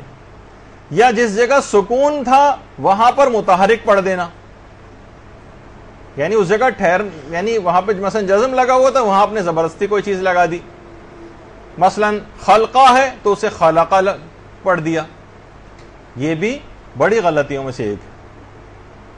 اسی طرح سے سورہ قدر کے اندر، سورہ قدر، اس کے اندر انا انزلناہ فی لیلۃ لوگ پڑھتے ہیں قدر شہر فجر، ہی حتی مطلع الفجر، جبکہ فجر ہے، یہاں اس کے اوپر جو تمام افراد جو زبر لگا دیتے ہیں، دال کے اوپر زبر، ہا کے اوپر زبر اور جیم کے اوپر زبر، آیت اللہ سیستانی نے تو اپنے استفتاء میں لکھا ہے یہ جائز ہی نہیں۔ قادر، شاہ، فجر، فجر، شہر، قدر، یہ صحیح نہیں ہے۔ یہ تو یعنی وہ صرف آپ کو صرف احساس دلانے کے لیے کہ کتنی جگہوں پہ ہم اس انداز سے غلطی کر جاتے ہیں کہ متحرک کی جگہ ساکن کر دیتے ہیں اور ساکن کی جگہ متحرک کر دیتے ہیں۔ اچھا، اسی طرح سے چوتھی جو اس کے اندر قسم بنتی ہے لہن جلی کی 5 اقسام میں، حروف کو گھٹا دینا یا بڑھا دینا۔ حروف کو کبھی ہم گھٹا دیتے ہیں، کبھی بڑھا دیتے ہیں، کم کر دیتے ہیں۔ مثلا ولم یولد، تو یہ واو لام دال ہے، ولم یولد جلدی سے پڑھتے ہوئے جا رہے ہیں تو اس کے اندر واو پورا غائب کر دیتے ہیں، ولم یولد تھا یہ، جبکہ ولم یولد نہیں تھا، یعنی ہم نے کیا کر دیا، ایک واو کو پورا گھٹا دیا اس میں سے، یہ غلطی ہے۔ یا مثلا انا اعطینک الکوثر، اچھا یہ انا نہیں تھا، انا ایک الف لگا ہوا تھا نون کے ساتھ، وہ ہم نے پورا کھا گئے. اسی انداز سے یہی غلطی جو ہے سورہ قدر میں ہوتی. یہ انا انزلنا، اچھا لوگ اس طرح سے پڑھتے، اس میں دو غلطیاں ہیں بلکہ. ایک تو یہ انا ہے، انا نہیں ہے، الف بھی ہے اس میں، وہ صحیح. اور دوسرا انا انزلنا فی لیلۃ القدر، انا انزلنا ہو. خیر وہ تو جب ہم اگلا سورہ جو پڑھیں گے اس میں اس وقت اس کی زیادہ تفصیل آئے گی. ابھی تو ہم یہ کہہ رہے ہیں کہ ایک حرف پورا غائب کر دیتے ہیں، یہ غلطی ہے. اچھا اسی طرح سے کوئی حرف یا بڑھا دیں ہم، یا تو کم کر دیتے ہیں، کبھی ہم بڑھا دیتے ہیں. لم یلد کے بجائے لم یلید. بہت سے لوگ بہت کھینچ کے پڑھنے کے عادی ہو جاتے ہیں، تو اس میں ہم نے زبردستی یا کا اضافہ کر دیا. تو بہرحال اسی طرح سے ہاں اس کے اندر بھی دیکھ لیجئے اشہد انا ہے وہاں پر، وہاں اشہد انا کر دیتے ہیں اس کو. تو کبھی گھٹائی بڑھائی یہ سب جو ہے چیزیں چلتی رہتی. اور پانچویں قسم بنتی ہے کہ جب مشدد حرفوں کو مخفف اور مخفف کو مشدد پڑھا جائے، یعنی جہاں تشدید ہے وہاں بغیر تشدید کے، اور جہاں تشدید نہیں تھی وہاں زبردستی تشدید لگا دیں. اور اس کی اہم ترین مثال خود سورہ فاتحہ ہی میں ایاکا نعبد، یہاں ایاکا تشدید لگی ہوئی تھی. تشدید میں 2 دفعہ حرفوں کو بولا جاتا ہے، اور لوگ عام طور پر پڑھتے ہیں ایاکا نعبد و ایاکا نستعین. یہاں ایاکا، یہاں تشدید لگی ہوئی تھی. تو یہ لہنے جلی کی یہ 5 اقسام ہیں. 5ویں قسم کہ مشدد جو حرف ہیں ان کو مخفف کر دیں، اور جو مخفف تھے بغیر تشدید کے تھے ان کو مشدد کر دیں، یعنی تشدید لگا دیں وہاں پر. یہ بھی بہت بڑی اس لحاظ سے غلطی ہو جاتی. تو یہ 5 اقسام، ان سے تو اپنے آپ کو بچانا ہے، اور مثالیں آپ کو خود تلاش کرنی. اس سے قرآن پڑھنے میں بھی آسانی رہے گی کہ جس میں معنی جو ہے وہ تبدیل ہو سکتے ہیں. اچھا کچھ ایسی ہیں جو جسے کہا جاتا ہے لہن خفی، یعنی وہ لفظی غلطی جس سے معنی تو فاسد نہیں ہوتے، معنی فاسد نہیں ہوتے، مگر اس کو سمجھنا مشکل ہوتا ہے، الفاظ کو سمجھنا مشکل کہ آپ نے کیا پڑھا ہے. یعنی جسے کہا جاتا ہے کہ صفات محسنہ میں غلطی کرنا. دیکھیے یہ جو چھوٹی چھوٹی غلطیاں ہوتی ہیں، بعض اوقات یہ ہوتا ہے کہ ٹھیک ہے اس سے بعض اوقات نماز تو باطل نہیں ہوتی ہے، لیکن اس سے نماز کا حسن متاثر ہوتا ہے. اور ہمارا تو ہے ہی کہ بہترین نماز کیسے پڑھیں، حسین نماز کیسے پڑھیں. تو اس میں بھی یہ ہے کہ جو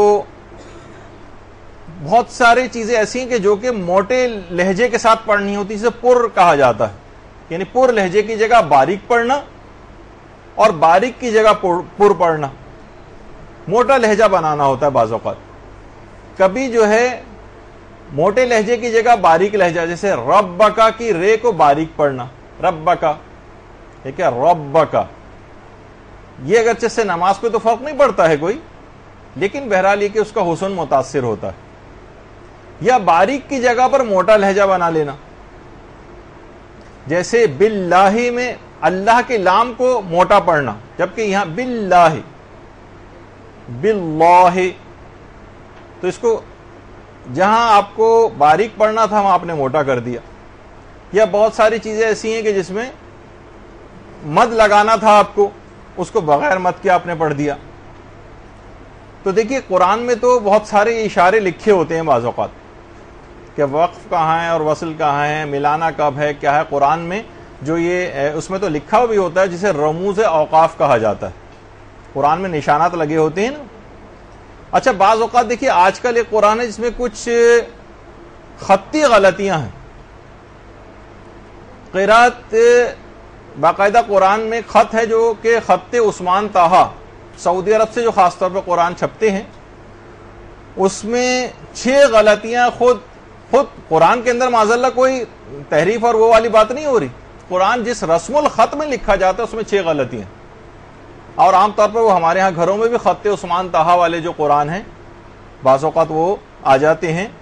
آیت اللہ ناصر مکارم شیرازی نے وہ 6 غلطیاں نکالی ہیں، اور آیت اللہ نوری حمدانی نے بھی کہا ہے کہ اس کو کریکٹ کرنا چاہیے. خط عثمان طٰہٰ جو کہ بہت مشہور خط ہے رسم الخط میں، یعنی یہ ہم قرآن کے اندر کسی اس کی بات نہیں کرے کہ معاذاللہ قرآن میں کوئی غلطی ہے. قرآن جس رسم الخط میں لکھا جاتا ہے اس میں غلطی، 6 غلطی. آیت اللہ ناصر مکارم شیرازی نے تو باقاعدہ فتویٰ دیا ہے، اور آیت اللہ نوری حمدانی نے بھی، کہ خط عثمان طہا بہت افسوس کی بات ہے کہ اس میں بہت زیادہ اشکالات ہیں اور اس میں اصلاح بہت بہتر ہے کہ اس کے اندر اصلاح کی جائے، اور یہی بات آیت اللہ نوری حمدانی نے بھی اپنے ایک فتوے میں کہی۔ جیسے انہوں نے ایک مثال بھی دی ہے اس کی، جیسے یہ سورہ والذاریات کے اندر یہ جو چوتھی آیت ہے انما توعدون لصادق، تو وہ کہہ رہے ہیں کہ یہ مثلا خط عثمان طہا میں اس طرح سے لکھا ہوا، اور آپ بھی اپنے قرآن جا کر چیک کیجئے گا، کہا کہ اصل میں یہ ہے انا ما توعدون لصادق، یہ انما نہیں ہے بلکہ ہے انا ما۔ وہ یہ فرماتے ہیں کہ یہ جو ہے اس میں ما جو ہے ما موصولہ ہے، اس میں انا کو ما سے الگ کرنا پڑے گا، اور اس طرح کر کے وہ اتنا وقت نہیں کہ باقی 5 چیزیں بھی جو ہے وہ بیان کی جائیں، تو وہ بہرحال آپ دیکھ سکتی ہیں۔ تو انہوں نے باقاعدہ اب تو یعنی خود رسم الخط کے اندر عثمان طہا کا بہت بہترین رسم الخط ہے، اس کی بہت ساری خوبیاں بھی ہیں اس رسم الخط کی، لیکن اس کے اندر کچھ فاش غلطیاں بھی ہوئی ہیں، کم سے کم 6 غلطیاں کی نشاندہی تو آیت اللہ ناصر مکارم شیرازی نے کی۔ اچھا، اب لیکن یہ بھی کہا کہ بہرحال اگر اس کو پڑھ بھی لیا جائے اس طرح سے انما کر کے، تب بھی یہ خدا پر جھوٹ باندھنے کے مترادف نہیں ہوگا اور اس سے روزہ بھی باطل نہیں ہوتا، یہ بھی فتویٰ دیا۔ تو عام طور پر قراءت قرآن کے اندر کہا جاتا ہے، ایک عمومی نظریہ یہ ہے کہ جو 7 قاریوں کی قراءت ہے یا 14 قاریوں کی قراءت ہے اس انداز سے پڑھا جائے۔ بہت سے علماء کہتے ہیں کہ 7 قاریوں والی جو قراءت ہے اس میں کسی بھی طریقے سے پڑھ لیا جائے، 7 اور 14 کی بھی قید نہیں، لیکن کچھ کہتے ہیں کہ 7 قاریوں کے اندر ہی اس کو منحصر کیا جائے، جیسے کہ آیت اللہ ناصر مکارم شیرازی نے بھی فرمایا کہ اگر وہ جو کہ تمام مسلمانوں میں جو قراءت سب سے زیادہ مشہور ہو اس کو نماز کے اندر پڑھا جائے، لیکن آج کل صرف جو حفظ کی روایت کے مطابق، جو کہ اس نے عاصم سے، جو مشہور 7 قاریوں کے اندر سے تھا عاصم، اس کی قراءت جو ہے وہ سب سے زیادہ مشہور ہے، یہی عام قرآنی نسخوں میں پائی جاتی۔ یہ ہمارے گھر میں جتنے بھی قرآن ہیں عاصم کی قراءت کے 120 ہجری میں جو ہے وہ عاصم کی جو ہے جو خود قاریوں میں سے تھے ان کا انتقال ہوا، اور ان کی قراءت اہل سنت کے ہاں بھی اور جو ہمارا مکتب فکر ہے فقہ جعفریہ اس کے اندر بھی اوتھینٹک سمجھی جاتی ہے ان کی قراءت، عاصم کی جو قراءت، اور ان کی قراءت کے متعلق کہا جاتا ہے کہ انہوں نے یہ قراءت جو ہے مختلف ذریعوں سے وہی کی ہے جو کہ امیر المومنین علی ابن ابی طالب علیہ الصلوۃ والسلام کیا کرتے۔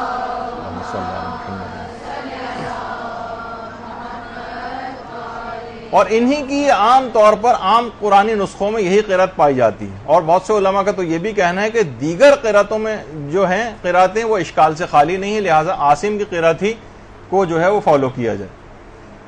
اچھا، اتنا اہم مسئلہ ہے کہ نماز میں صحیح قراءت ہونی چاہیے، کہ نمازوں میں کہ جس پیش امام کی قراءت صحیح نہ ہو اس کے پیچھے نماز بھی جائز نہیں ہوتی۔ بعض اوقات یہ ہوتا ہے کہ ٹھیک ہے کوئی پیش امام کبھی آ گیا تھا کسی مسجد میں، اسے رکھ لیا گیا تھا، اب اتنا وقت گزر چکا ہے یا وہ اتنے بیمار ہو گئے ہیں یا ان کو فلاں ان کے ساتھ مسئلہ پیش آ گیا کہ اب ان سے صحیح طور پر قراءت نہیں ہوتی صحیح، لیکن پھر بھی کون ان کو نکالے، کیسے شرما حضوری بھی ہوتی ہے، مروت کے خلاف لگتا ہے، لیکن یہ کہ لوگوں کی اس سے نمازیں خراب ہو رہی ہیں۔ اگر کوئی صحیح طور پر قراءت نہیں کر پا رہا ہے تو اس کے پیچھے نماز جماعت نہیں پڑھی جا سکتی۔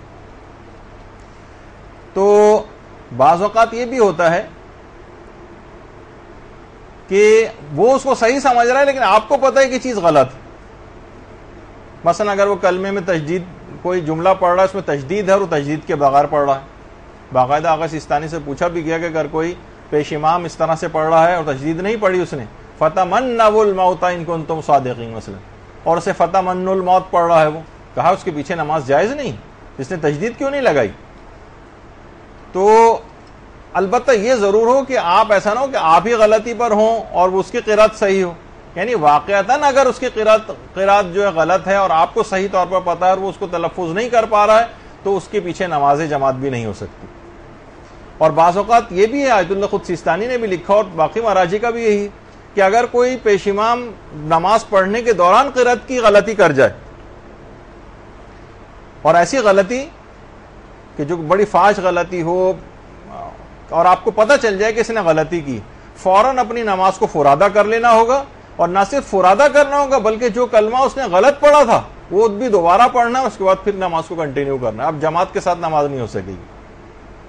تو بہرحال لیکن اس کا یہ بھی معنی نہیں ہے کہ آپ یہ کہیں کہ جناب حسن قرات، اور میں پھر بار بار کہہ رہا ہوں کہ اس سے گھبرا کر آپ سوچیں کہ نہیں بہت ہی کیونکہ جو عام طور پر ایسے بھی افراد تھے، جیسے میں نے اس سے پہلے کہا آپ سے، کہ جو اس انداز کی باتیں کیا کرتے تھے کہ جناب آیت اللہ بہجت کی قرات صحیح نہیں ہے، اور ان کے پیچھے تک نماز پڑھنے کو تیار نہیں ہوتے تھے، کیونکہ ان کے دماغ میں یہ کہ جب حسن قرات اور جو اس کے تجوید کے جو قوانین ہیں اس کی پوری پاسداری ہونی چاہیے، جو کہ پاسداری واجب نہیں.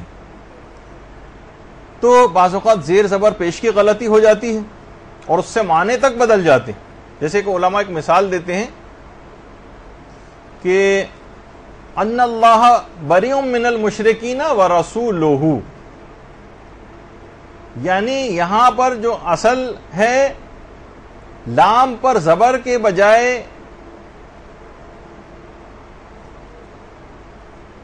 اگر اس انداز سے پڑھیں، یہاں پر ہے وَرَسُولُهُ، اگر اس لام کو مکسور پڑھا جائے تو یہ یعنی اس کے نیچے زیر لگا دیں ہم، وَرَسُولِهِ کر دیں اس کو پیش کے بجائے، لام کے نیچے زیر لگا دیں. تو ابھی تک یہ تھا، اس کے معنی یہ تھے کہ اللہ اور اس کا رسول مشرکوں سے بیزار ہے.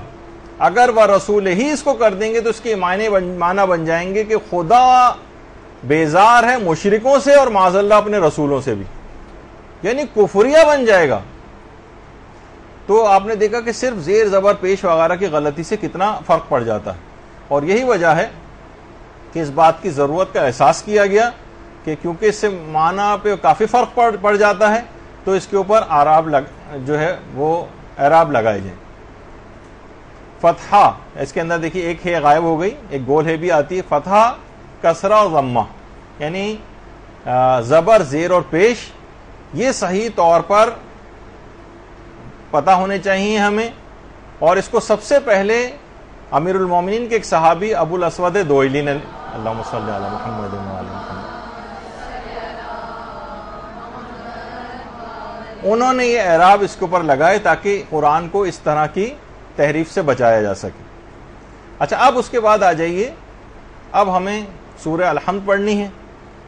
اور سورہ الحمد میں اس سے پہلے ہم بتا چکے ہیں کہ اعوذ باللہ من الشیطان الرجیم، اور اس میں خاص طور پر یہ اعوذ باللہ من الشیطان الرجیم میں الف عین زال اور شیطان کا توئے یہ صحیح طور پر نکالنا، ورنہ اس میں کیا غلطی ہوگی کہ عین بھی آپ صحیح نہیں نکال رہی ہیں، زال کے بجائے زے پڑھ رہی ہیں، توئے کے بجائے تے پڑھیں گی.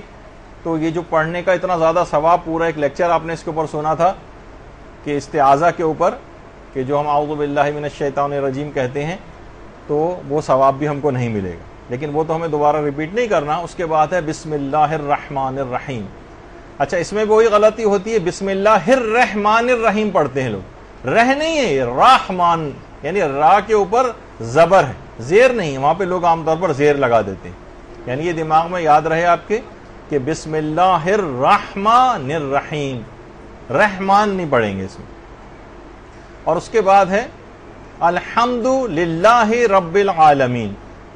اچھا یہاں پر بھی جو غلطی ہوتی ہے وہ ہوتی ہے الحمد، جو اب اس سے پہلے گزرا الحمد، اور بہت سے زیادہ کھینچ کے للہ کہنا ہے لیکن للہ کر دیتے ہیں اس کو، للہ، یعنی ایک یا کا زبردستی اضافہ کر دیا اس کا. یہاں زیر کر لگانا ہے اور اس کو اتنا طویل نہیں کر دینا کہ وہ ایک دوسرا حرف بن جائے، یعنی یا.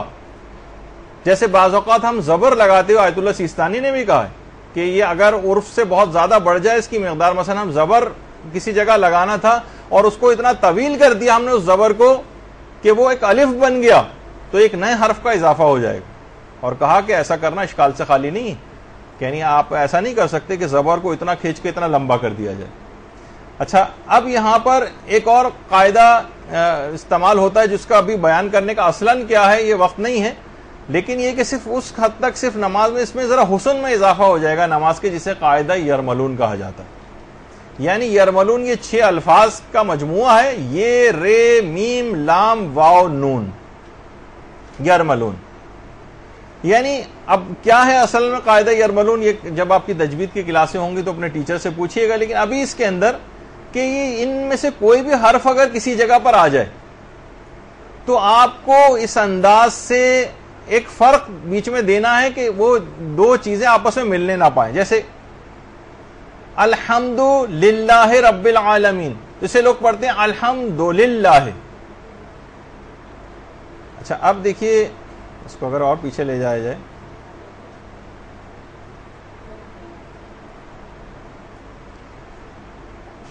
چلیں ابھی اسی میں دیکھ لیں.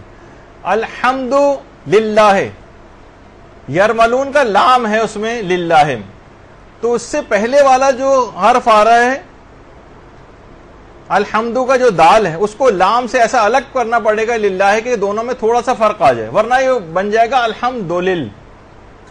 دولل حروف محمل ہے، ان میں سے ایک ہے. یعنی محمل کہتے ہیں کہ جس کے زبان عرب میں کوئی معنی نہیں، اگر معنی ہے تو بعض اوقات غلط معنی ہوتے ہیں اس میں، یا محمل ہے اس کے کوئی معنی نہیں. لیکن پھر معنی کہا میں نے، لیکن اب میں کیونکہ اردو میں پڑھ رہا ہوں، کیونکہ نماز تو نہیں پڑھ رہا اس وقت، تو اس وقت جو ہے وہ صحیح عربی جو ہے وہ پڑھنی ہوگی. تو الحمدللہ ہے، دولل نہیں ہے، الحمدللہ.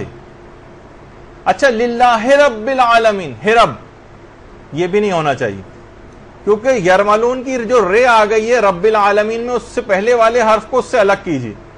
الحمدللہ رب العالمین، اگر آپ نے جلدی میں پڑھا تو یوں ہو جائے گا الحمدللہ رب العالمین، تو اس میں دولل بھی آ رہا ہے اور رب بھی آ رہا ہے. یہ دونوں محمل حروف ہیں، ان کے زبان عرب میں کوئی معنی نہیں. یہ آپ نے ایسے ہی بیچ میں پتہ نہیں کیا کہنا شروع کر دیا. اگرچہ اس کی پابندی واجب نہیں ہے، لیکن علماء نے اس کو کار ثواب بھی بتایا. ایک جگہ پہ ایک مجتہد نے لکھا ہے کہ اس کو اس انداز یرملون کے قاعدے کا خیال کرتے ہوئے نمازیں پڑھنے میں ثواب میں اضافہ ہو جاتا ہے. تو پھر کیوں، ہم تو بہترین نماز پڑھ رہے ہیں نا، تو زیادہ ثواب کیوں نہ لیں. اچھا اسی طرح سے رب العالمین میں عین صحیح نکالنا پڑے گا. رب العالمین لوگ پڑھتے ہیں، عین ہے ہوتا ہی نہیں اس میں، الف مد زبر آ، رب العالمین یعنی الف مد زبر آ لگا دیتے ہیں اس میں. تو عین بھی صحیح نکالنا ہے اور اس کے بعد جو الف ہے وہ بھی صحیح نکالنا ہے. رب العالمین یعنی عین کے اوپر بس ایک زبر لگا دیا،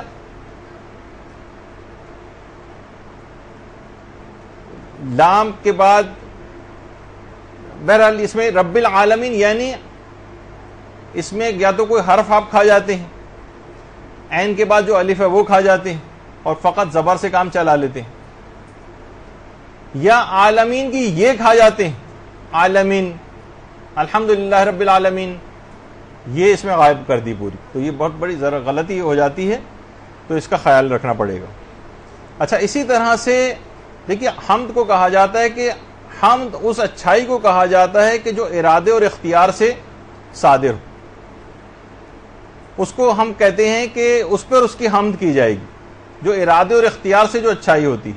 اس کے مقابلے میں آغا خوئی نے بھی بات لکھی ہے، ایک چیز ہوتی ہے مدح، یا ہم اسے اردو میں مدح کہتے ہیں، جبکہ مدح اس کے لیے ضروری نہیں ہے کہ وہ فعل اختیاری ہو، یعنی بے اختیاری بھی ہو سکتی ہے.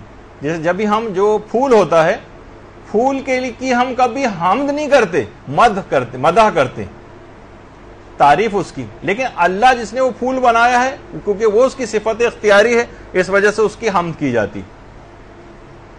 اچھا اب دیکھیے اتنا اہم جملہ ہے الحمدللہ رب العالمین، جس کا ہم احساس ہی نہیں اور غلط سلط پڑھتے ہوئے جا رہے ہیں، کیا کیا پھٹے پرانے کپڑے تمام اللہ کے لیے مثلا یہ کہتے ہوئے جا رہے ہیں. تفسیر برہان میں بھی یہ بات آئی ہے،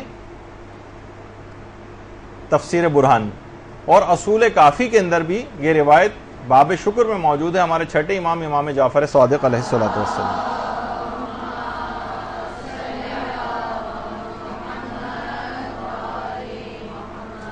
فرماتے ہیں چھٹے امام کے ایک دفعہ میرے بابا یعنی پانچویں امام امام محمد باقر علیہ الصلوۃ والسلام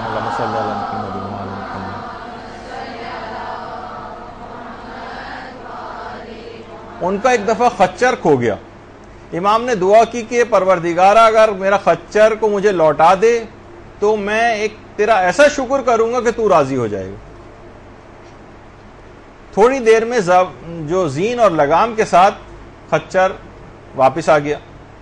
تو امام نے آسمان کی طرف یعنی پانچویں امام ہمارے، انہوں نے آسمان کی طرف رخ کیا اور فقط ایک جملہ کہا الحمدللہ.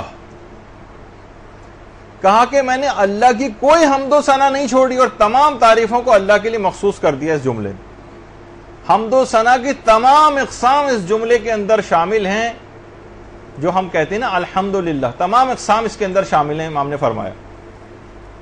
اور امام نے فرمایا کہ اگر خدا اپنے کسی بندے کو کسی چھوٹی یا کسی بڑی چیز سے نوازے اور وہ فقط یہ کہے الحمدللہ، تو اس نے اللہ کا شکر ادا کر دیا. یعنی اتنا سا یہ جملہ جو آپ کہتی ہیں، اور نے پہلے بھی کہا تھا کہ زبانوں کے اوپر یہ چیزیں رائج ہونی چاہیے، تو اس نے پورا شکر ادا کر دیا. بلکہ خالی صرف یہی نہیں کہ ہم نماز میں کہیں، بلکہ دن و رات گھر میں بھی کہتے رہیں. ہمارے چھٹے امام جملہ ارشاد فرماتے ہیں کہ جو شخص بھی اللہم صلی علی محمد وعلی محمد،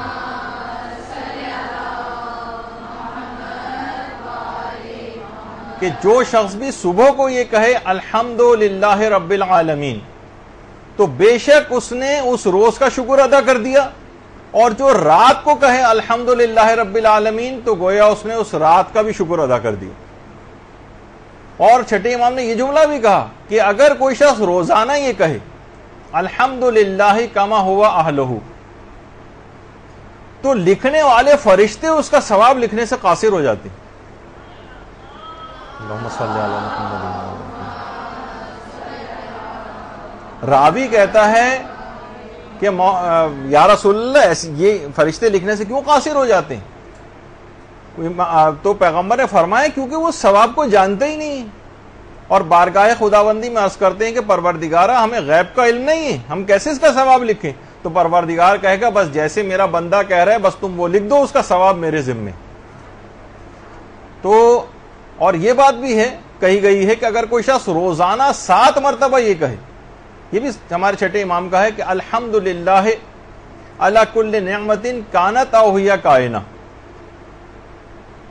تو وہ گزشتہ اور آئندہ کا شکر ادا بجا لانے والوں میں سے ہوگا. یعنی گویا اس نے تمام گزشتہ نعمتیں جو پیدائش سے اب تک پروردگار نے اس پر کی ہیں اس کا بھی شکر ادا کر دیا، اور جو اس کے بعد جتنی بھی نعمتیں اس کے بعد مستقبل میں اس کو پروردگار نوازے گا اس کا بھی اس نے شکر ادا کر دیا.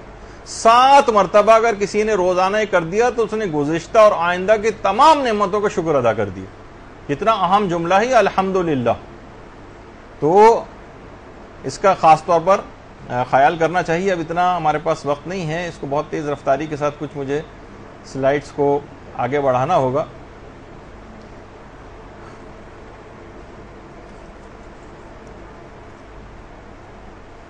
اچھا، اب اس کو صحیح طور پر کہنا کیسے، یہ ذرا آپ اور سن لیجئے. الحمدللہ رب العالمین کو صحیح طور پر کیسے پڑھنا چاہیے؟ الحمدللہ رب العالمین، الحمدللہ رب العالمین. اچھا، اس میں خاص طور پر آپ جو ہے کی آواز نکال رہے ہیں وہ سنیے، اور اس کے بعد عین رب العالمین کا. اور البتہ کہیں کہیں قاعدہ ارملون کی مخالفت بھی ہوئی ہے، لیکن اگر بہتر پڑھنا ہے تو اس کی پاسداری کرنی چاہیے. الحمدللہ رب العالمین، الحمدللہ رب العالمین، الحمدللہ رب العالمین، الحمدللہ رب العالمین، الحمدللہ رب العالمین، الحمدللہ رب العالمین، الحمدللہ رب العالمین. تو اس کے اندر آپ کو خود ہی اس بات کا خیال کرنا پڑے گا کہ کس انداز سے ہمیں چیز صحیح طور پر پڑھنا. اچھا، اس کے بعد ہے الرحمن الرحیم. اس پہ خود ایک الگ دلچسپ بحث ہے جس کا آج موقع نہیں مل پا رہا ہے کہ جب بسم اللہ الرحمن الرحیم، رحمان اور رحیم پہلے آ چکا ہے تو پھر اس بات کو مکرر طور پر چند آیتوں کے بعد ہی دوبارہ کیوں لایا گیا. آغا خوئی نے اس کی بہت زبردست تشریح کی ہے، لیکن آج اس کا وقت نہیں ہے، اس وجہ سے آپ کی خدمت میں عرض نہیں کر سکوں گا، تاکہ کم سے کم درس جلد سے جلد آج ختم ہو جائے. اچھا، اس کے اندر بھی خاص طور پر اس بات کا خیال کرنا ہے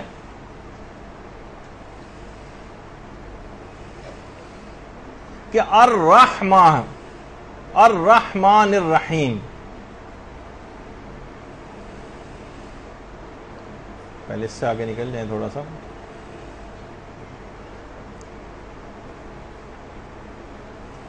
الرحمن الرحیم، اس میں آپ کو ہا جو ہے وہ صحیح نکالنا. الرحمن الرحیم یہ نہیں پڑھنا، عام طور پہ لوگ اسی طرح سے پڑھتے ہیں، بلکہ آپ کو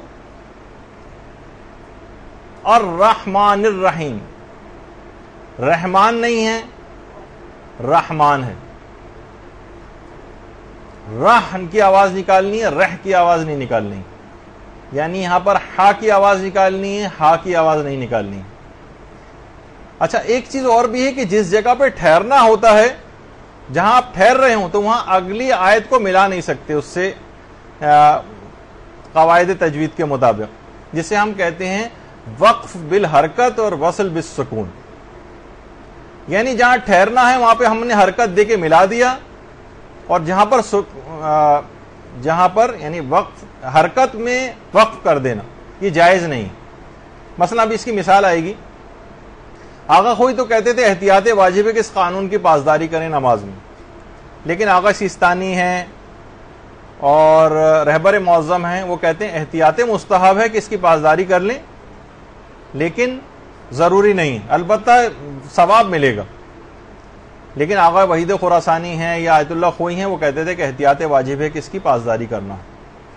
یعنی الرحمن الرحیم اگر آپ یوں پڑھ رہی ہیں الرحمن الرحیم، تو پھر وقفہ دے کر مالک یوم الدین پڑھیں گے. الرحمن الرحیم میں تو پھر اگر آپ نے اس کے نیچے زیر لگا دیا الرحمن الرحیم ہے، تو فوراً مالک یوم الدین کہنا ضروری سے مراد حسن قرأت کے لحاظ سے. اچھا اب یہ اس کے مسئلہ ہے کہ آج ہی مجھے اس کو ختم کرنا ہے اور اتنا وقت نہیں ہے، لیکن یہ آپ کو تمام قرأت کی جتنے بھی اور اگلے جو سورے ہوں گے اس میں ہم اس کو تفصیل بیان کر دیں گے. تو ابھی کہ وقف بالحرکت اور وصل بالسکون جو ہے، اس کا خیال رکھنا صرف آغا خوئی کے لحاظ سے ذرا زیادہ ضروری ہے، لیکن دیگر مجتہدین کیونکہ اس کو اس لحاظ سے ضروری نہیں، صرف احتیاط مستحب کے طور پر یہ بات کہتے ہیں کہ اس کی خلاف ورزی نہیں ہونی چاہیے اس قانون کی. اچھا اب دیکھیے یہ خود یہ رحمان اور رحیم، خود رحمان 57 مرتبہ یہ پورے قرآن میں ریپیٹ ہوا ہے، اور الرحیم یہ 114 مرتبہ جو ہے آیا ہے. اور اس کے بعد ایک بات اور، اس کو الرحمان یوں نہ کریں کہ یہ کا اضافہ ہو جائے. بہت سے لوگ یہ بھی غلطی کر دیتے ہیں کہ الرحمن الرحیم کر دیتے ہیں، اس کے اندر ایک یا آ جاتی. اچھا یہ بھی سن لیجئے کہ اس کو صحیح طور پر کس طرح سے پڑھا جائے الرحمن الرحیم کو.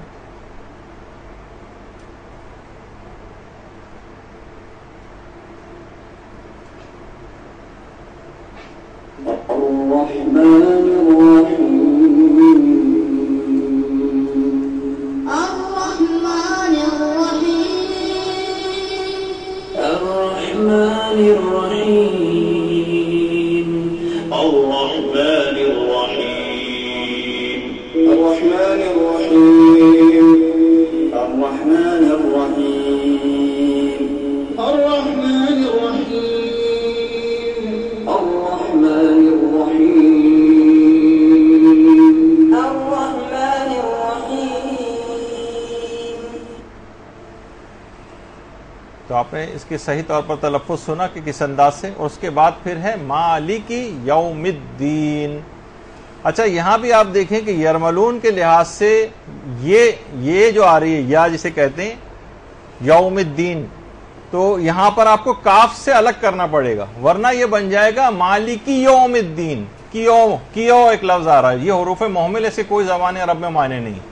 یعنی اگر آپ نارملی جو لوگ پڑھتے ہیں اس کے خلاف ورزی کی آپ نے، مالکی یوم الدین پڑھنا تھا اس کو، تو آپ نے کیا کر دیا مالکی یوم الدین، تو یہ بن گیا مالکی یوم الدین. یہ جو آپ کے سامنے الٹے ہاتھ کی طرف لکھا ہوا ہے، اگر آپ نے اس میں کیوں ایک چیز آ رہی تو اس کا خاص طور پر خیال کرنا ہے. اور یہ بھی یاد رہے کہ اس کو مالکی بھی پڑھ سکتے ہیں اور ملکی بھی پڑھ سکتے ہیں. ملکی اور مالکی دونوں ٹھیک ہیں. مالکی البتہ صرف موجودہ مراجع میں سے آیت اللہ ناصر مکارم شیرازی احتیاط واجب کے طور پر یہ بات کہتے ہیں کہ مالکی پڑھا جائے ملک نہ پڑھا جائے. اور بہت سے غلطی یہ کرتے ہیں کہ مالکی یوم الدین پڑھتے ہیں. یوم الدین نہیں، یوم الدین. اچھا بہت سے لوگ، اچھا یہ بھی سن لیجئے کہ یہ کیسے پڑھتے ہیں.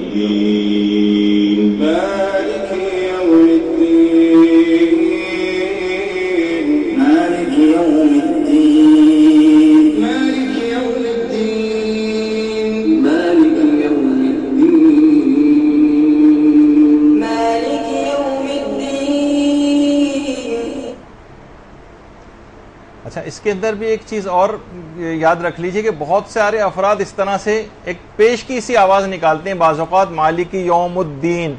یہ صراحت کے ساتھ نہیں ہونا چاہیے، لیکن علماء نے کہا کہ اگر بعض اوقات پیش کی بو آ جائے جیسے کہ عرب لوگوں کے اندر اکثر آ جاتی تو پھر زیادہ اشکال نہیں ہے. البتہ کچھ قرات آپ ایسے ہیں جس کے اندر اس کی بو محسوس ہوگی آپ کو. مثلاً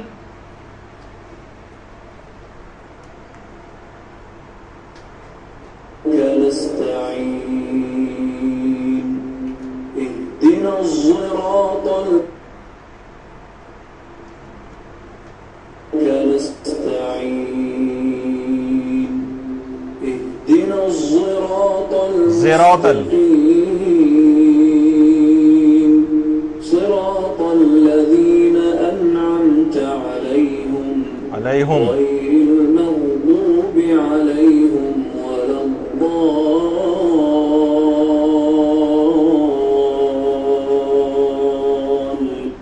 تو بہت سے عربوں کے ساتھ یہ بعض اوقات ہوتا ہے کہ وہ اس میں پیش کی بو آ جاتی ہے اس میں، لیکن اس سے بھی آپ لوگ کوشش کریں کہ اس طرح سے نہ ہو. ان کے اپنے لہجوں کا ایک فرق کی ایک الگ بات ہے، تو وہ ایک الگ چیز ہے. اچھا اب یہ چیز آئی کہ یہ مالکی یوم الدین بھی صحیح ہے، مالکی یوم الدین بھی ٹھیک ہے، دونوں طرح سے صحیح ہے. البتہ علماء کہتے ہیں کہ مالک زیادہ بہتر ہے. البتہ آغا خوئی نے لکھا ہے کہ دونوں قراتوں میں مالک اور ملک میں کوئی چیز بھی ترجیح کے قابل نہیں ہے. دونوں میں سے کوئی سا بھی پڑھ سکتے ہیں، ملک یوم الدین بھی پڑھ سکتے ہیں، مالک یوم الدین بھی پڑھ سکتے ہیں. اس کے بعد ہے ایاک نعبد و ایاک نستعین. اچھا یہاں پہ بھی دیکھیے یرملون کا نون آ گیا نعبدو میں، تو اگر آپ نے اس کا خیال نہیں کیا اور کاف سے اس کو الگ نہیں کیا، مثلا پڑھنا ایسے چاہیے تھا ایاک نعبدو. اگر آپ نے پڑھا ایاک نعبدو تو کنا اس کے اندر آ رہا ہے، اور آکے ہے پھر نستعین کا نون تو اس کو بھی کاف سے الگ کرنا ہے. وہ ایاک نستعین پڑھنا چاہیے تھا، وہاں ہم نے کنستعین پڑھ دیا. یعنی ایاک نعبد و ایاک نستعین. ایاک نعبد کنا یہ مخالفت کر دیا آپ نے یہاں پر، یہ محمل حروف میں سے ہے، اور کنستعین کنس آ گیا وہاں پر، جبکہ ایاک نستعین تھا جب آپ نے اس کو کنستعین کر دیا. تو یہ بھی اس کی ایک غلطی شمار ہوتی. اچھا اس کا خیال کرنا ہے. اور ایاک میں تشدید لگانی ہے، ایاک نہیں پڑھنا، ایاک نستعین. اچھا اب یہ بھی سن لیجئے ایاک نعبد و ایاک نستعین کیسا صحیح ہے.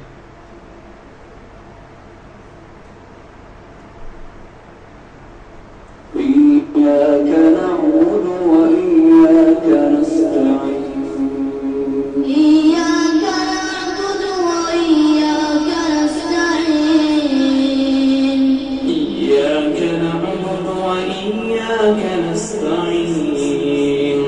إياك نعبد وإياك نستعين. إياك نعبد وإياك نستعين. إياك نعبد وإياك نستعين. إياك نعبد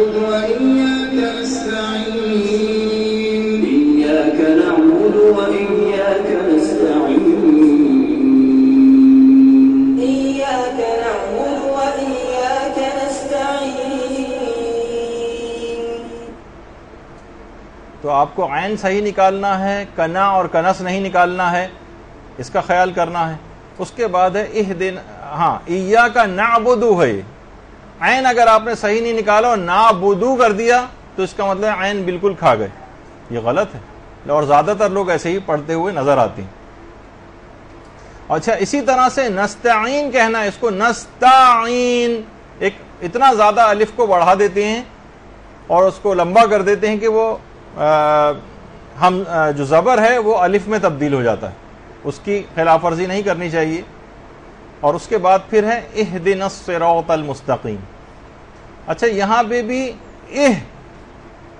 اس کو صحیح طور پر نکالنا ہے، البتہ یہاں ایک اور سہولت ہے کہ صراط میں جو ہے وہ سین سے بھی صحیح ہے اور صاد سے بھی صحیح۔ اگر کوئی صحیح طور پر نہیں نکال پاتا صاد کی آواز کو تو وہ سین والی آواز بھی نکال سکتا ہے۔ البتہ دوسری والی چیز غلط ہے، یعنی صراط میں توئے کے اندر یہ تے والی سہولت نہیں ملے گی، صراط الذین، اس میں توئے کی آواز صحیح نکالنی پڑے گی، اس کو تے میں تبدیل نہیں کر سکتی، جو کہ عام طور پر لوگوں سے ایک بڑی غلطی ہوتی۔ پھر مستقیم کے اندر جلدی میں اہدنا الصراط المستقیم، اس میں ایک یہ نکال دیتے ہیں، مستقیم ہو جاتا ہے، وہ بھی غلطی، اس کو صحیح کرنے کی ضرورت ہے۔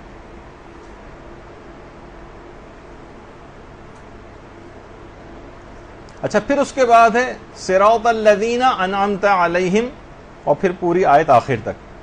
اچھا، اس کے اندر بھی اگر آپ دیکھیں، اس میں صراط الذین صاد توئے اور لذینہ کا زال، اس کو ہم صراط الذین پڑھ جاتے ہیں، صراط الذین، اس کو صحیح طور پر پڑھنا چاہیے، یعنی یہ لذینہ نہیں ہے بلکہ لذینہ ہے، اس میں ایک فرق ہو جاتا ہے۔ اس کے علاوہ اس کے بعد انعمت علیہم، انعمت، اس کو لوگ انمتا پڑھتے ہیں، انمتا، اور عین پورا کھا جاتے ہیں، یہ ایک بہت بڑی غلطی، عین پورا حذف کر دیتے ہیں اس میں سے۔ اچھا، بہت سے لوگ یہ کرتے ہیں انعمتا، زبر کو پورے الف میں تبدیل کر دیتے ہیں، یہ بھی غلطی ہے۔ اور علیہم کو الیہم یا علیہم الف سے کرتے ہیں عین کے بجائے، یہ بھی غلطی۔ اب اس میں کتنا رک کے بات بیان کی جا سکتی، لیکن وقت اتنا نہیں۔ پھر اس کے بعد مغضوب، اس کو یہ زوئے کے ساتھ ہے، زوات کے ساتھ، زال کے ساتھ یا زے کے ساتھ نہیں، اس کو لوگ لیکن ایک ہی طرح سے اس کو انعمت علیہم غیر المغضوب علیہم ولا الضالین۔ اب اس کے اندر کچھ پتہ نہیں کہ ہم نے کون سا تلفظ کیا ہے، یہ زال ہے، زے ہے، زواد ہے یا زوئے ہے، کچھ پتہ نہیں، بس ایک طرح سے اس کو پڑھتے ہوئے چلے جاتے ہیں۔ اس کو آپ کو اچھی طور پر ٹھیک کرنا ہے۔ اور اس کے بعد ولا الضالین، یہ بھی آپ سنیں گے کلپ کے اندر، پہلے میرے خیال سن لیجئے اس کو تاکہ، اور اس کو اچھی طریقے سے دماغ میں رکھیے۔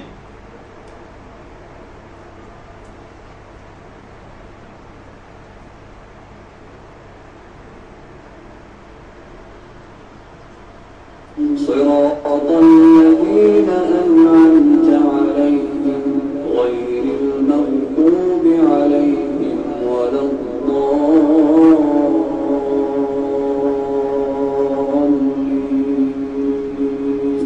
اچھا، یہاں آپ نے دیکھا کہ اس میں مد جو ہے، جو کہ اس میں نکالنا واجب ہے، وہ کس انداز سے آپ کو نکالنا ہے۔ استقبال علیہم ولا الضالین یوں نہیں کر کے نہیں کہنا ہے اس کو کہ جلد بازی میں اس طرح سے، نہ اس میں مد آئے گا نہ کچھ آئے گا، اور اس کے اندر تمام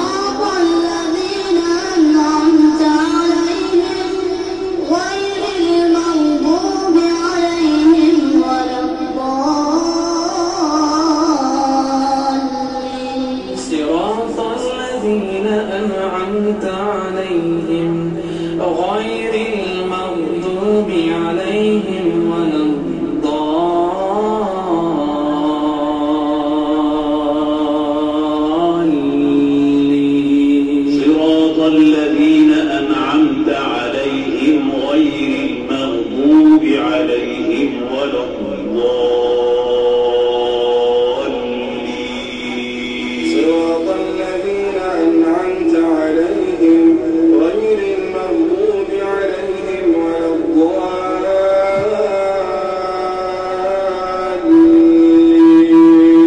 صراط الذين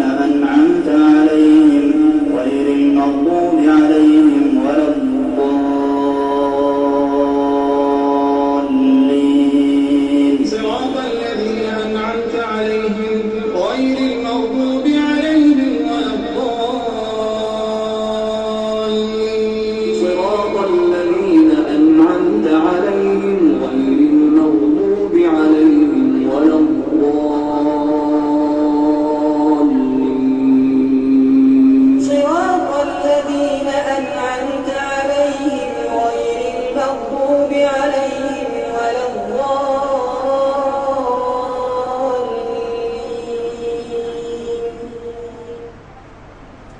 تو آپ کو بار بار سنانے کی وجہ اصل میں یہی ہوتی ہے تاکہ بالکل دماغ میں ایک بات بیٹھ جائے کہ کہیں دو جگہ پہ تشدید آ رہی ہے، اس کا آپ کو خیال کرنا ہے. اور اچھا، اب ایک پورا سورہ الحمد ایک ساتھ ہی وہ آپ سن لیجئے اور اس میں اچھی طرح سے اپنی غلطیوں کو سن سکتی ہیں.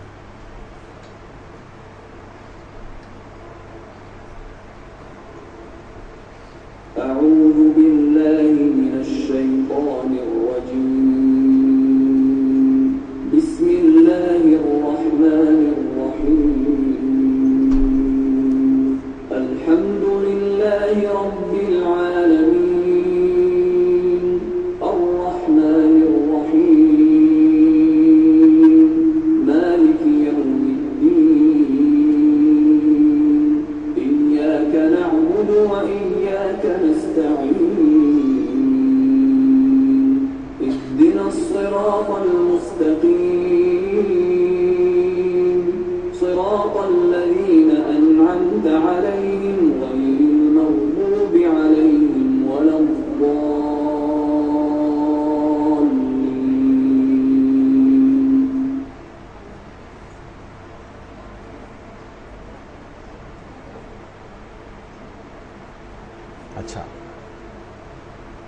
اچھا، ان تمام باتوں کا خیال کرتے ہوئے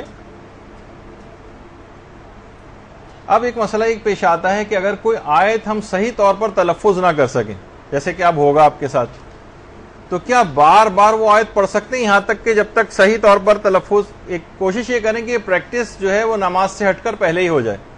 لیکن اگر بالفرض ایسا نماز کے درمیان ہوتا ہے تو آپ اس کو بار بار بھی پڑھ سکتی ہیں. اچھا، بعض اوقات یہ ہوتا ہے کہ بعض اوقات کچھ افراد نے انٹرنیٹ پر آیت اللہ بہجت کے لحاظ سے یہ چیز ڈالی. غیر شیعہ افراد نے اعتراض کرتے ہوئے کہ بھئی یہ رو بہت رہے ہیں، اس میں ان کی قرات صحیح نہیں ہو رہی ہے اور بار بار کسی جملے کو جو کہہ رہے ہیں. تو یہ تو چیز بالکل عام ہے اور خود امام کعبہ کے ساتھ ہو چکا ہے. تو اس میں کوئی ممانعت والی بات نہیں، نہ کسی پہ کوئی اعتراض والی بات ہے، بلکہ یہ چیز کامن ہے. اگر آواز رند جائے، کچھ ہو جائے تو ان آیات کو دوبارہ بھی پڑھا جا سکتا ہے.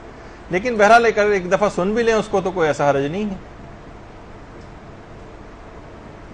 الحمد لله رب العالمين. الرحمن الرحيم. مالك يوم الدين. إياك نعبد وإياك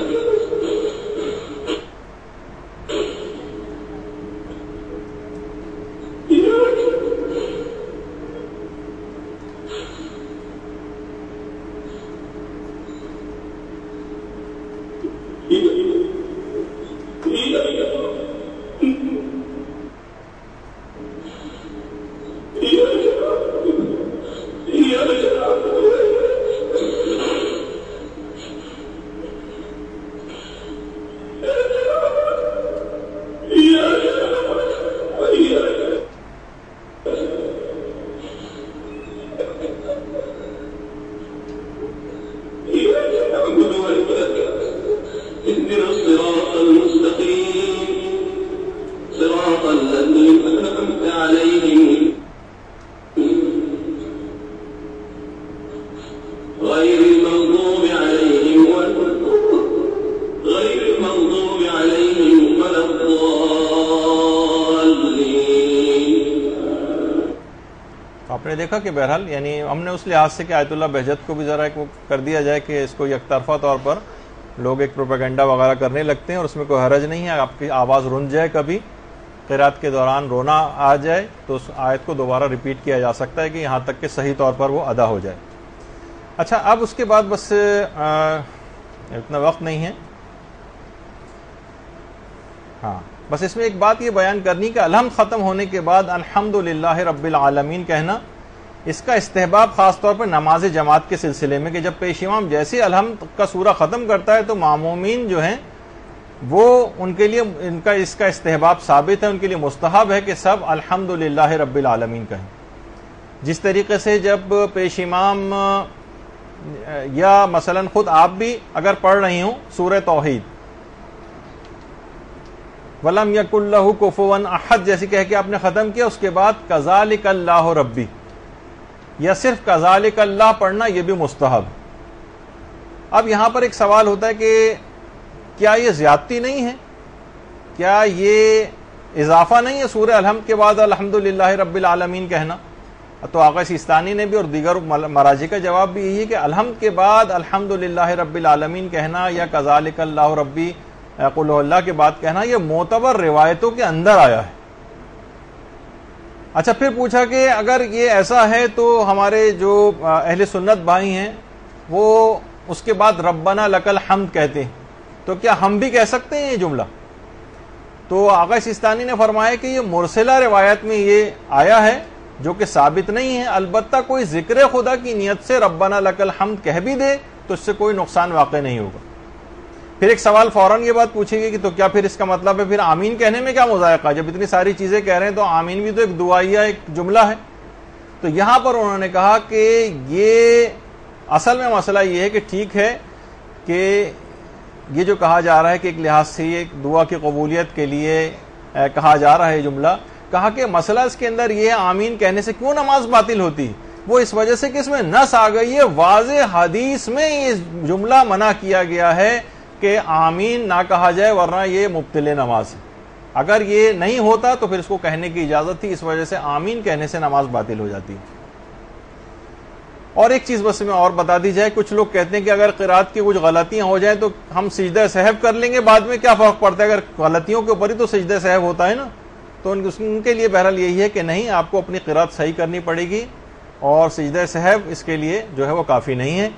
تو آپ نے دیکھا کہ آج بہت تیز رفتاری سے بھی گزرنا پڑا آگے، اور آج ہی ہمیں ہر صورت میں سورہ الحمد کو جو ہے وہ ختم کرنا تھا، اور اس کے بعد جو اگلے جو سورے اس کے بعد پڑھے جاتے ہیں انشاءاللہ عام طور پر جو سب سے زیادہ عام طور پر جو سورے پڑھے جاتے ہیں ان کو ہم اگلی نشست کے اندر جو ہے بیان کریں گے۔ لیکن اس دوران آج ایک خاکہ پیش ہوا ہے آپ کے سامنے، آپ کو اپنی سورہ الحمد اور نماز کے جو اور اذکار ہیں وہ باقاعدہ کوئی کیسٹ خرید کر یا قرآن فاؤنڈیشن کی کوئی سی ڈی وغیرہ آپ لے لیں، ان کے پاس اچھی سی ڈیز اویلیبل ہیں اس سلسلے میں، اور اپنی نمازوں کی قرات وغیرہ کو صحیح کرنے کی کوشش کریں، اور خود قرآن کا بھی توقع ہے نماز سے ہٹ کر چلیں الحمد دوسرا سورہ آپ نے ٹھیک کر لیا اور تشہد سلام اور کچھ اور اذکار ٹھیک کر لیے، لیکن تلاوت قرآن بھی کرنی ہے، ابھی بہار قرآن آنے والی ہے، رمضان شروع ہونے والا ہے، اس میں تلاوت بھی کرنی ہے، تو اس کو بگڑی ہوئی شکل کے ساتھ تلاوت نہ کریں تاکہ بہترین ثواب رمضان کا حاصل کر سکیں۔ وصلی اللہ علی محمد وآلہ الطیبین الطاہرین۔